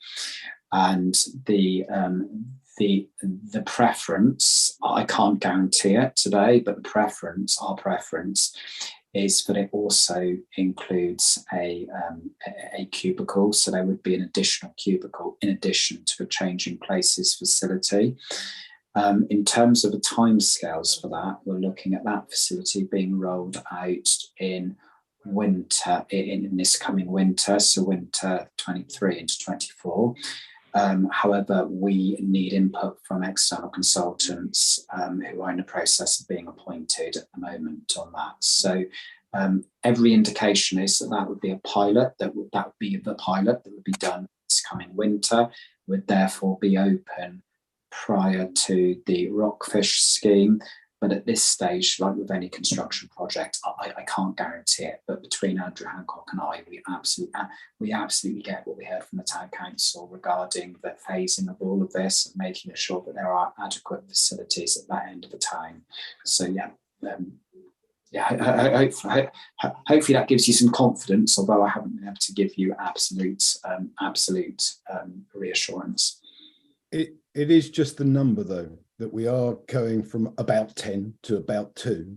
And again, much as I accept that you've done your survey over a year, the need for them over a year divided by 12, obviously those toilets are used, the ones that are there at the moment, mainly in June, July, August, September.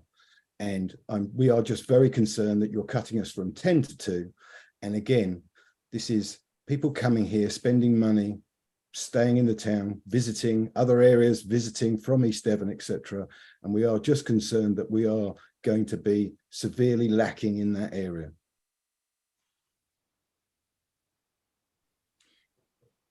Thank you, for the contribution on that. Ollie. Thank you. It was a quick question, and I'm sorry I missed a bit of what Jeff was saying, so he might have covered this. On the depots review, item 6, is it just to do with upgrading those sites and sort of what will need to be done to them? We're not talking about disposal of those sites, presumably.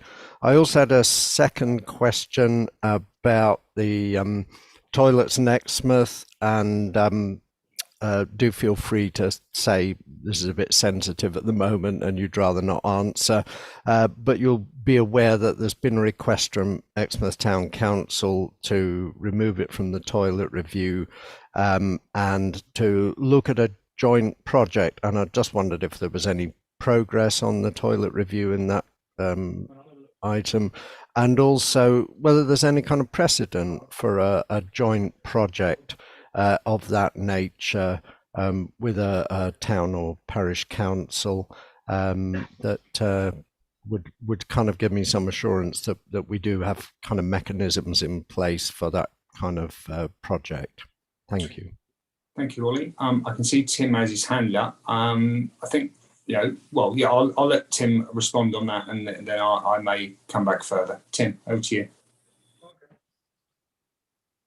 Oh, you're on mute, Tim. It always happens at least once in the meeting, so I apologize for that. I'll pick up on the depots issue first. So the depots issue, it is a fundamental review of our depot provision. I think as I understood your question, your assumption was that the sites of the existing depots will remain depots, our depots, and we'll just look at investing in those sites. That is what the review will tell us, whether that's possible or not possible. I suspect we will end up relocating one or all of them. So I think it is something much, much more radical, and working very closely with Street Scene. But I don't want to sort of predetermine what that review might indicate. But certainly I'm not working on the assumption that the sites will stay exactly as they are. We'll just invest in them. In terms of the toilets building, so in Exmouth, and I'm assuming you're referring to the town council and their proposals for an eco hub. I've been I've been fed back the discussion that came through. I think it's through cabinet. Was it last week or the week before? So I'm aware of that. I was waiting to hear from the town council formally, because they had their full council last week. So I was waiting to hear formally. And whilst I've been in this meeting, I've heard from from Zoe, the various the relevant officer at the town council. So I'll go back to her now, and we'll get things moving. I've been provided with some slides, so some more information which I will share with our members.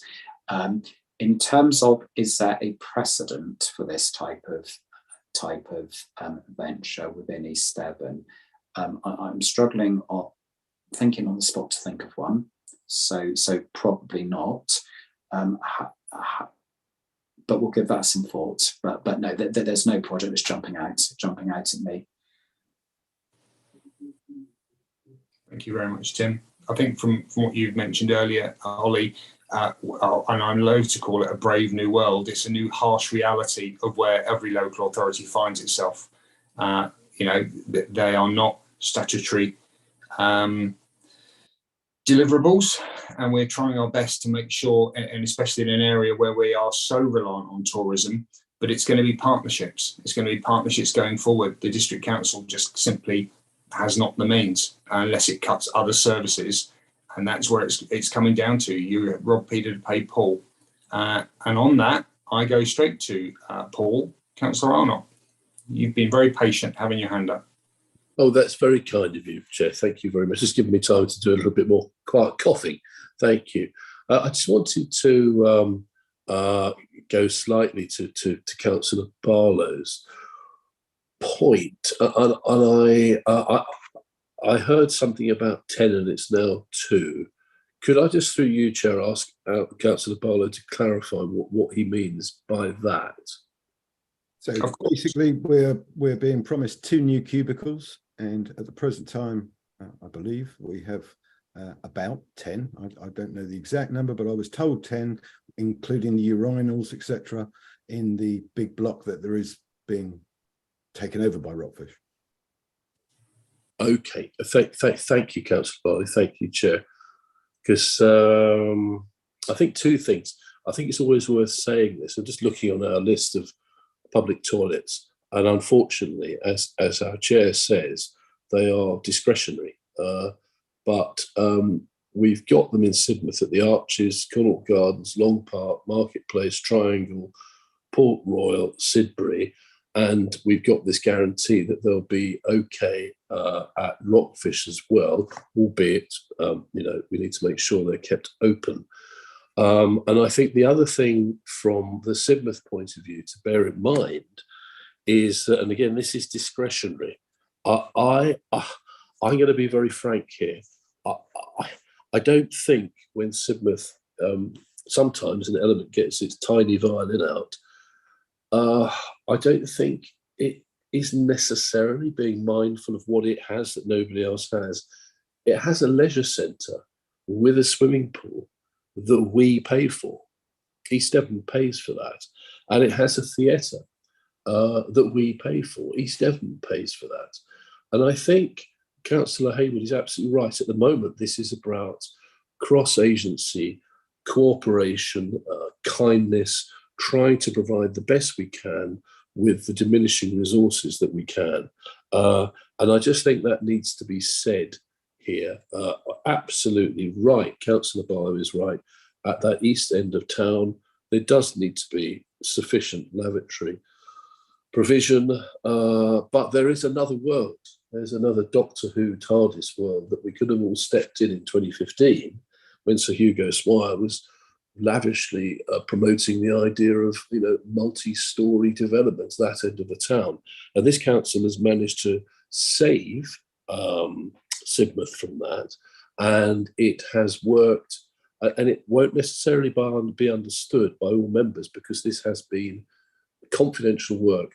The work that our officers have done with Rockfish and that Rockfish have done with our officers during the pandemic has been exhaustive and tireless, and Cabinet has backed this and said, carry on spending the money to try and get that through, because the benefit for that end of town of having, as Councillor Matt Hall said earlier, when you walk down that end of the town at the moment, you're thinking, God, this isn't quite as good as the rest, is it? Once Rockfish is there, and they're running a loo down there as well, and you've got the folk festival going, I think it will be one of the nicest places in the southwest. Thanks, Chair. Councillor Barlow, do you want to respond? Yeah, I just wanted to say, the town council, the people of Sidmouth, and all appreciate that the amount of work that's gone in, and we all appreciate that Rockfish is coming. I don't think there's any doubt about that. It's just a matter, again, of looking after your assets. Every time we take something away, looking in different ways of how we could have got more toilets down there by introducing more people. And I know you've got to keep things tight because we don't want things to run on forever and ever, but there were other ways that we could have perhaps got 4 toilets down there, which maybe would be enough down there. But certainly 2 at the moment isn't, we don't believe, enough. We've been discussing several times, different people, different ways we could do it. Sidmouth Town Council runs the only other toilets on the seafront. We pay our own way for them. We also pay to East Devon District Council to keep many of the other toilets open there. So again, yes, they're facilities, but we were already paying. And I know Sidmouth is always looked at, we're the ones with everything, but that isn't true. But we also put more into the pot than anyone else. So again, it's an asset that you want to protect. So for the amount of people that live here, Councillor Arnott, so we do put in a lot into the pot. And I'm not saying that we're not very lucky with what we've got. It's just a matter that every time we chip away at the different things we offer, and it's not as good then for the tourists, and then the money will stop coming in. If you look at where you're dropping all the people off with the car parks, and you quite rightly say we've got the leisure facilities there. So there's a lot of people go down that area, and we're losing toilets in that area, which is a place where we need them more. Thank you, Councillor Barlow. Just before I bring, Councillor Arnott, you want to come back? Yes, thank you, Chair, because I think this is a really healthy debate. And it's worth having, and of course it is quite right that Sidmouth Town Council do maintain some of their loos. but they are only doing what many other councils, town and parish councils, are going to have to be doing in the next few years anyway, already. I think the other thing is, actually, you know what? The biggest amount of money that comes into East Devon comes from the largest town in Devon, Exmouth. It doesn't come from Sidmouth at all.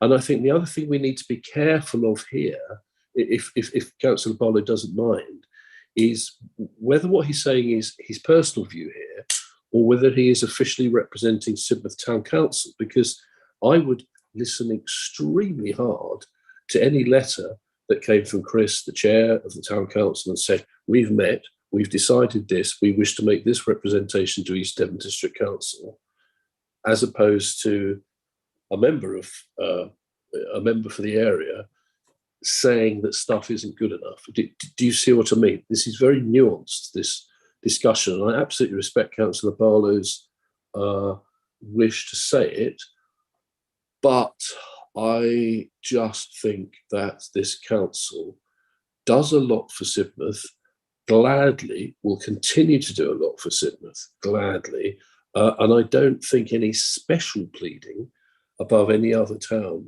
or community in East Devon is going to get much traction, because certainly as far as this assets management forum meeting is concerned, I know our officers are as focused on Sidmouth as anywhere else, and that's for sure. But I think it's great to have these debates, Chair. Thank you. Thank you, Councillor Arnott. Just before I bring in Jeff, I suppose from a personal observation, for someone who goes to Seaton an awful lot, human behaviour has a lot to play with this. I'm sure Street Scene and indeed our own asset estate team don't need to know that every time we repair Seaton toilets, someone smashes them to bits again. In Axminster, we only have one toilet remaining there. We used to have 3, now we have 1. If you take them individually as urinals and cubicles, there are 8 facilities. They are of the 70s. They are archaic. They are old. They're virtually derelict, which is why it's going to be changed. And it may well be, I don't know the exact details as yet, that we end up with 2 superb facilities, or perhaps 4, who knows. But they will be an amenity fit for the 21st century. But only last week, someone went into our local facilities and committed arson and tried to burn it to the ground. This is the problem we have.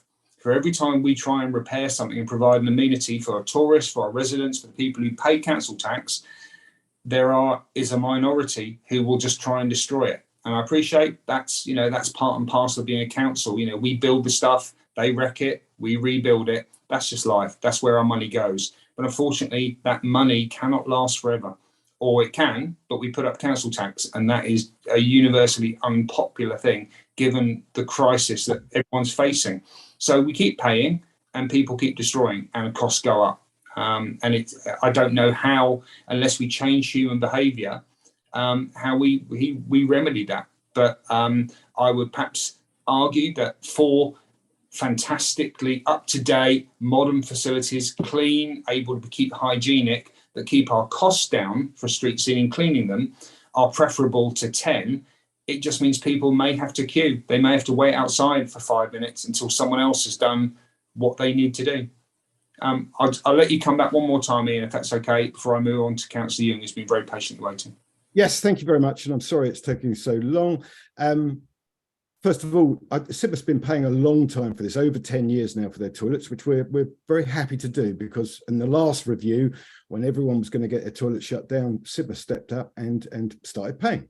And I agree that other people are going to have to start to do this now. It does work, and we can put our rates up, and we can prioritise where we think our local people need their money. So I do sit on Sidmouth Town Council, but obviously I'm speaking today as a Sidmouth Town Ward East Devon councillor. And I know what goes on at the town council, and yes, I will make mention to that where I think it is relevant to that, because obviously I speak to them. And yes, if we were getting 4, that would be great to have 4 things, but we're getting 2, which is a big drop. So again, look, I know it's not going to change now. I just want you to say, I look at things as an asset, and Sidmouth is an asset to East Devon as a whole, that we can put in money and feed it into the thing. It's very important that we keep our assets, whether it's Exmouth, which I've heard today, asking for special, or not special, but making sure that things are being looked at in Exmouth that can improve it. We didn't get that, or we didn't feel we got that in Sidmouth, and we just feel that we are losing. And I know we're getting a benefit. I'm not saying we're not getting a benefit. We just think that we're getting one benefit, but we're losing another one that really we should have been able to possibly get better. And that's, I'm not going to go on about this, because obviously, as I said, we are where we are. And I am very thankful for the work that has been done by the officers to enable us to get to where we are. I just think that we're missing an opportunity of not working, as you said earlier, working together, everyone working together to get a better outcome for the people, which is basically what I am been elected to do. Thank you very much. Noted, thank you. Councillor Young. Thank you. If it just can come back on this discussion regarding the Sidmouth toilets, I'm very disappointed to hear that people are now are concerned about the losses of toilets. I've been working, as you know, with Sidmouth Town Council and our officers on this exact issue, and I was told that everyone was in agreement with the roadmap going forward. I'm really pleased to see that the disabled changing places is going to be provided at Sidmouth as a pilot project. That's wonderful news. That's funding that we have managed to get from grant funding from central government, which again is brilliant news. And I will go back to Sidmouth Town Council and find out what the problem is. But as of 15 minutes ago, I was not aware that there was a concern. So yeah, I'll go back and find out what the problem is. Thank you. Thank you very much, Jeff. Once you find out, if you could pass that on, I'd be grateful to hear it too. Councillor Arnott, is this a final contribution on this point? Very, very much so, Chair, which I'm sure you're welcome. I'm just throwing in Kenaway House in as well for what the roads do for us. Thank you, Chair. Thank you, Councillor Arnott, for that. So on that basis, with nothing else to add and no other further contributions, I think from forum members, councillors present or officers, I can't see any indication. I'll propose from the chair that members note the report, and we thank officers for putting it forwards and thank them for their ongoing work. Okay, so members of the forum, if you could please use your green ticks if you're in support, red cross if you're against, or raise your electronic hand if you're abstaining. And Chair, that's carried. Thank you. Chair, we've just crossed the kind of the 2-hour mark. Would members appreciate just a 5-minute comfort break before we? I was just going to suggest exactly the same thing, Debbie. You've read my mind. So if you could kindly put up a slide and everyone perhaps return back to the meeting at 12:45. I've got 12:38, so 5 or 6 minutes. Okay. Thank you, Chair. Thank you, and I'm sorry for keeping the officers waiting to give their final report. Thank you.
Okay, Chair, if you're ready to continue. Yes, thank you so much. Thank you. Welcome back, everyone. Thank you for that brief adjournment. So we now move on to agenda item 11, which is the last agenda item, the property and FM team update. And we have a report from the officer, George. So, George, thank you for your patience. Over to you. Thank you, Chair. Basically, this is a report, really simple, is an update on the activities we've been doing. There is no recommendations at all. It's just the recommendation is to acknowledge the contents of the report. Okay, this report follows the previous format. Okay, so it is new really. Okay, so the main things to take away here is item 1.4. This is a summary of the planned preventive maintenance since March to May. Okay, and you can see over there it is just business as usual. The things that people don't notice, but they basically happen in the background. The following item 1.5 is what we're planning to do from now till August. 1.6 is the status of compliance, and this is really important. We keep an eye on compliance on even on a weekly basis. Basically, we check this. At the moment, we are compliant. The status is 86% compliant, warning 6%, and overdue 8%. We've had an increase of overdue and warning since the last report, and this is due to some problems we have with an electric. We basically have to change, but now we have in place all the contractors to basically replace that contractor and do the work going forward and catching up the work that hasn't been done. 1.7 is basically other planned works that doesn't fall kind of in the preventive maintenance, but it is work that we do as well. This is all revenue work basically. Okay, so quite a lot of work. Still some works ongoing. 1.8 is a summary of the reactive work. Okay, roughly we have about 100, and it is really self-explanatory over there. The split. Okay, at the moment we are basically doing about 63% in-house. 34% goes to contractors for that work. It is really straightforward. Also 1.9 basically shows the status of that reactive work, basically the cases that we have open against the cases closed, and then it is broken up as well in between in-house work and contractors work. The contractors work, it seems quite high, the open cases. This is not unusual. This is due to sometimes we're waiting for parts and things like that. Obviously, we had the issues with electrical contractors that we have had to allocate to the new electrical contractors as well, and some of that work is also reactive work. Further down, 1.10, this is a distribution of the reactive work by asset type and allocation. Okay, the main thing from this slide here is basically to note that most of our work is in the East Devon Leisure, so it is quite a lot of work that goes there. 42% of our work basically goes to LED properties. The next two main items are basically public toilets with 26%, and corporate as well. In general, we have like 25% over there. In terms of contractors, most of the work that goes to contractors, over 62%, is basically on LED properties. Okay, this is purely because of the complexity of those buildings. Is lots of mechanical plant and so on. It's not so much the case as in-house. In-house, it drops to 30% of our work goes to LED properties. Still quite a sizable part of our work as well. Okay. 1.11, it shows the distribution by properties. Okay, this basically pinpoints some of the properties where most of the work goes to. Okay, if we pick up over there, for example, Blackburn House, we get a lot of work in Blackburn House, but this is one of the buildings that gets most use, so it is expected. Most of the work over there, we do it in-house. It's done by our technicians. Only 2 went to contractor there.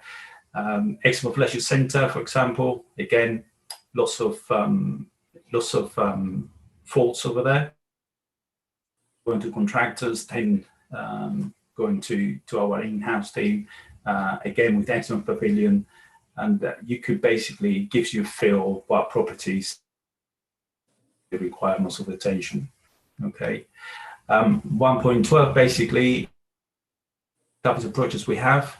Some projects go back to 2018-19, and some we've listed here projects that we have already completed, but we still have them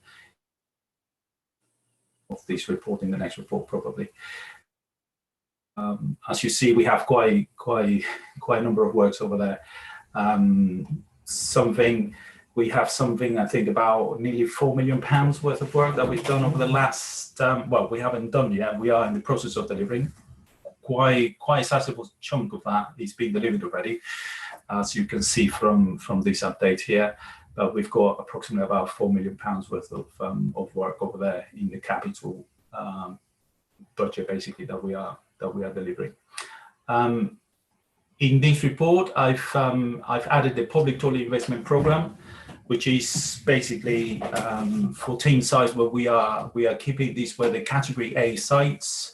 Over there, in terms of an update, we have now appointed a consultant to basically lead on this work, and we are in the process of finalizing the contract for these consultants. So it's basically kicking off basically with the phase 1, which includes Exmouth Foxhall, Honiton Lazy Walk, Seaton West Walk, and Sidmouth Ham West Car Park.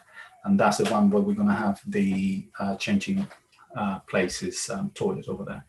Another noticeable development, the money that we're doing, the project that we're doing with regards to the energy efficiency review. We have a £60,000 budget there to appoint a consultant to look into efficiency improvements in our buildings.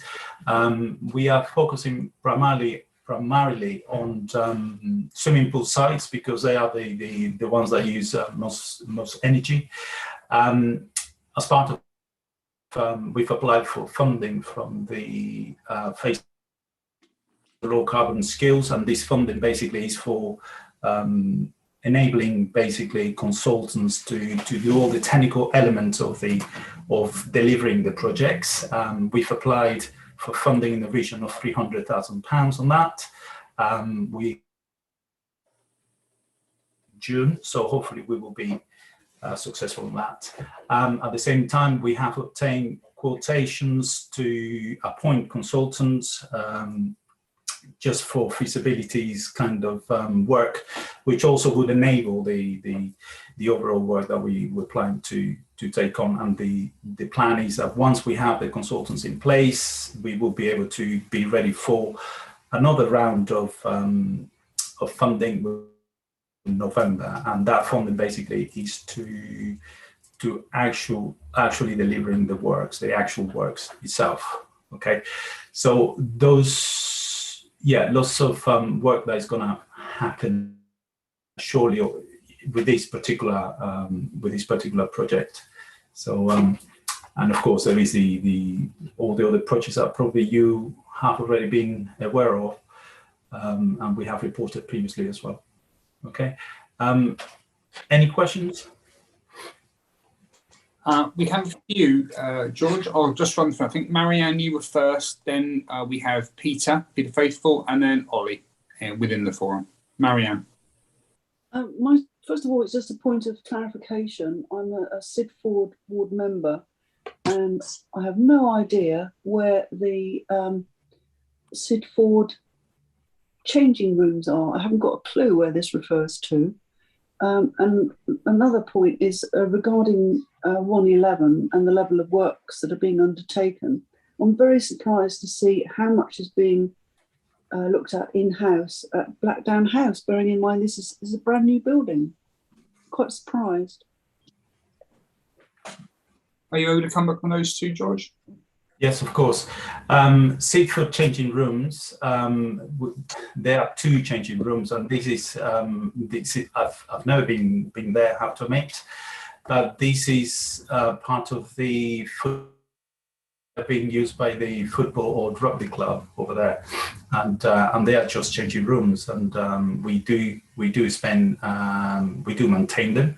In fact, with the boiler, we've recently did a check on the boiler over there, and if we are in the process of spending quite sizable amount of our budget on replacing those boilers basically, and making them compliant basically. So well, yeah. Thank you for clarifying that, because if you'd said sports changing rooms, I might have linked the two, but I just thought changing rooms? I don't know what this is about. Yeah, it is. Thank you. I do know exactly what you mean now. It is the sports changing room, yeah. And in terms of Blackdown House, there is a lot of work that we do in Black. If a door becomes loose, it gets fixed, and we do that in house. For example, if there is an issue with I don't know, a toilet flush, for example, that goes in house. And basically, what we try to do before we send anything to a contractor, what we do, we try to resolve it ourselves. So if we have like a toilet blocked or something like that, we get our MTs first to try to unblock it. The building overall is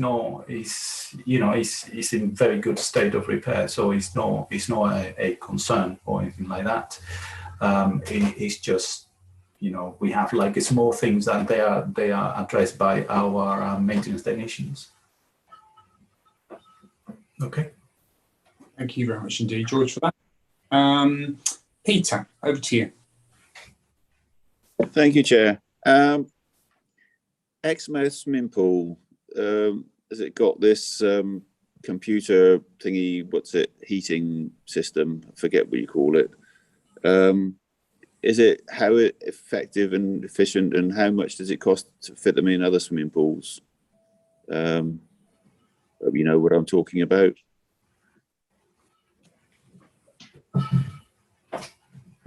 Thank you, Peter. I kind of lost you at the beginning. Are you talking about the Exmouth swimming pool? Is that correct? Yes, Exmouth swimming pool. They've got a part heated by the what's it, computer network thingy, whatever it's in there. Wasn't it a special? Yeah, it is. We really weren't involved with that. That was a project that was led by LED, and Swimming England was involved in that project.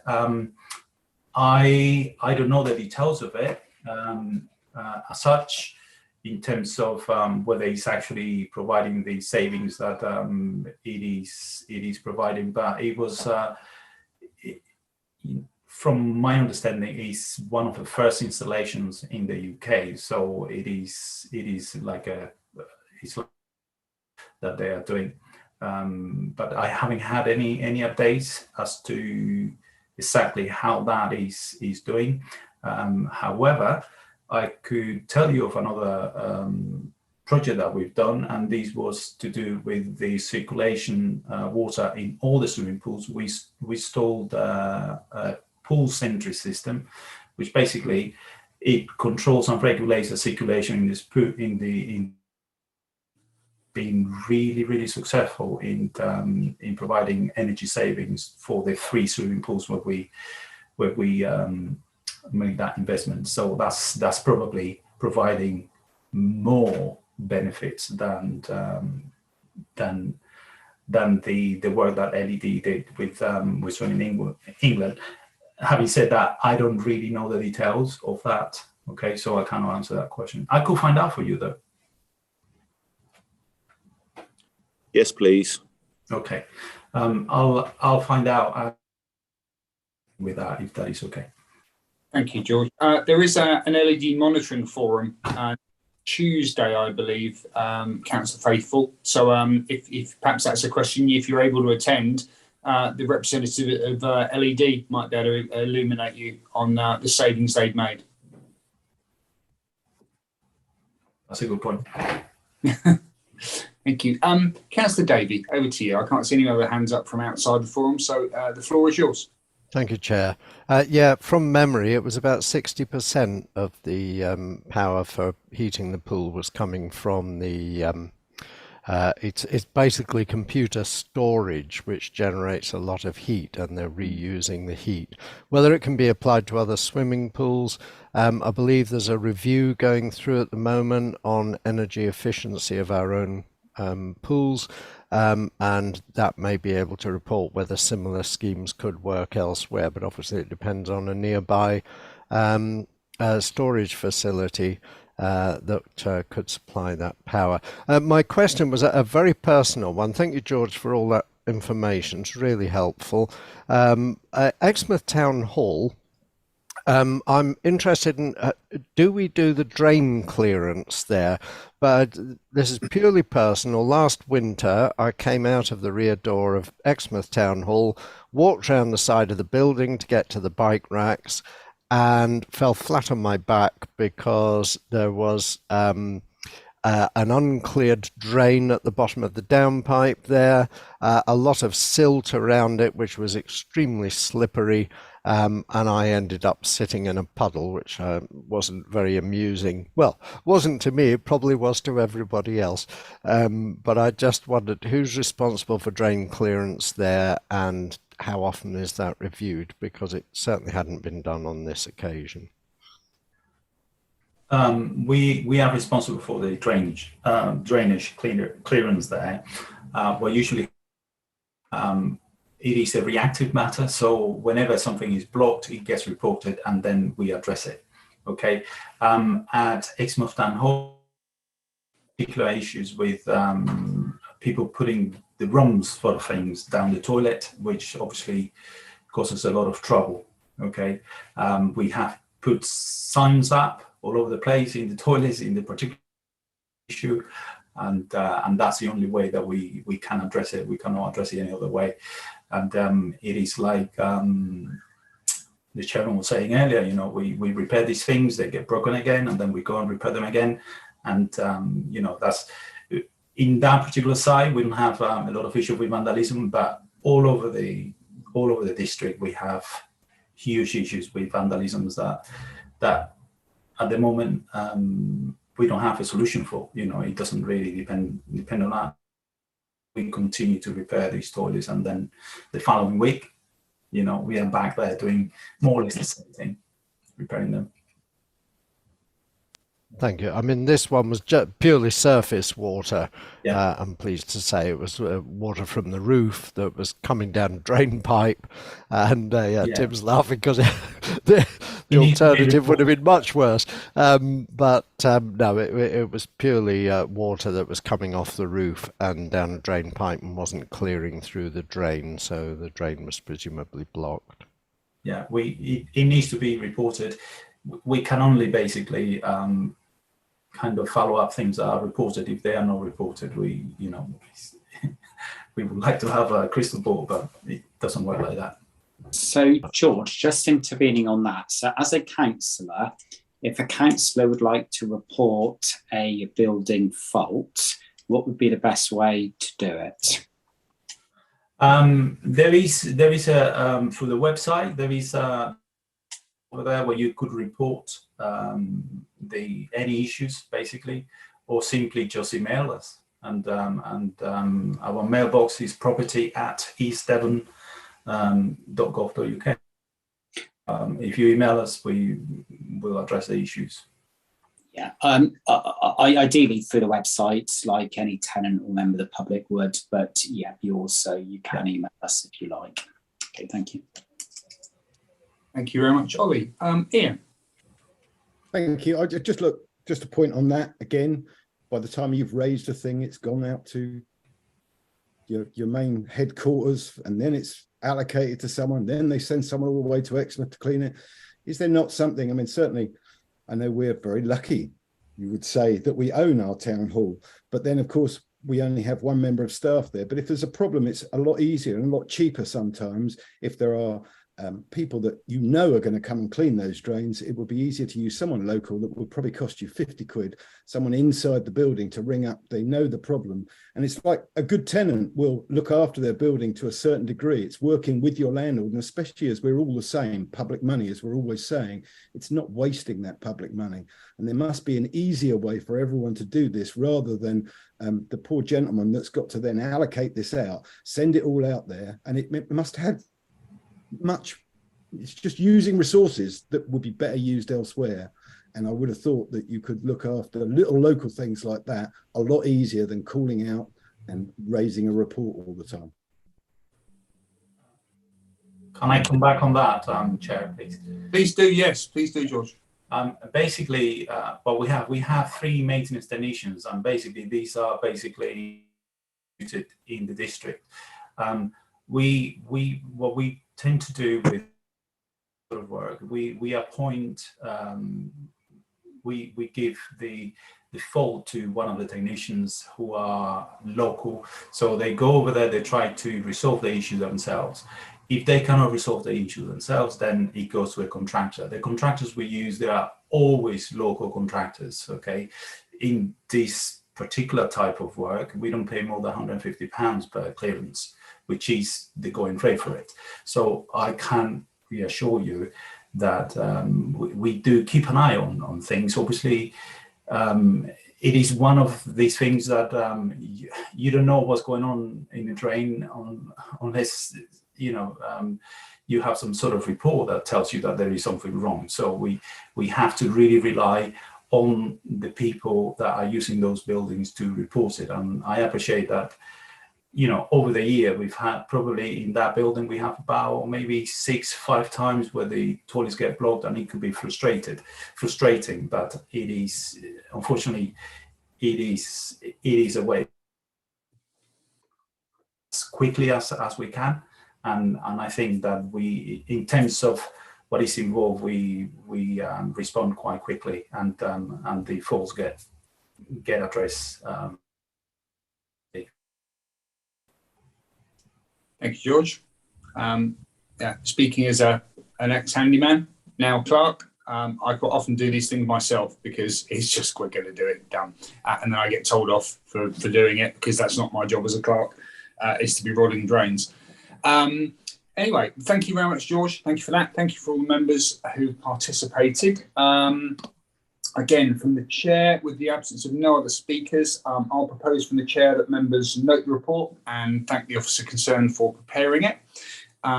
Debbie, could you take us to a vote on that, please? Yep, so members of the forum, if you could please use your green ticks if you're in support of that noting, red cross if you're against.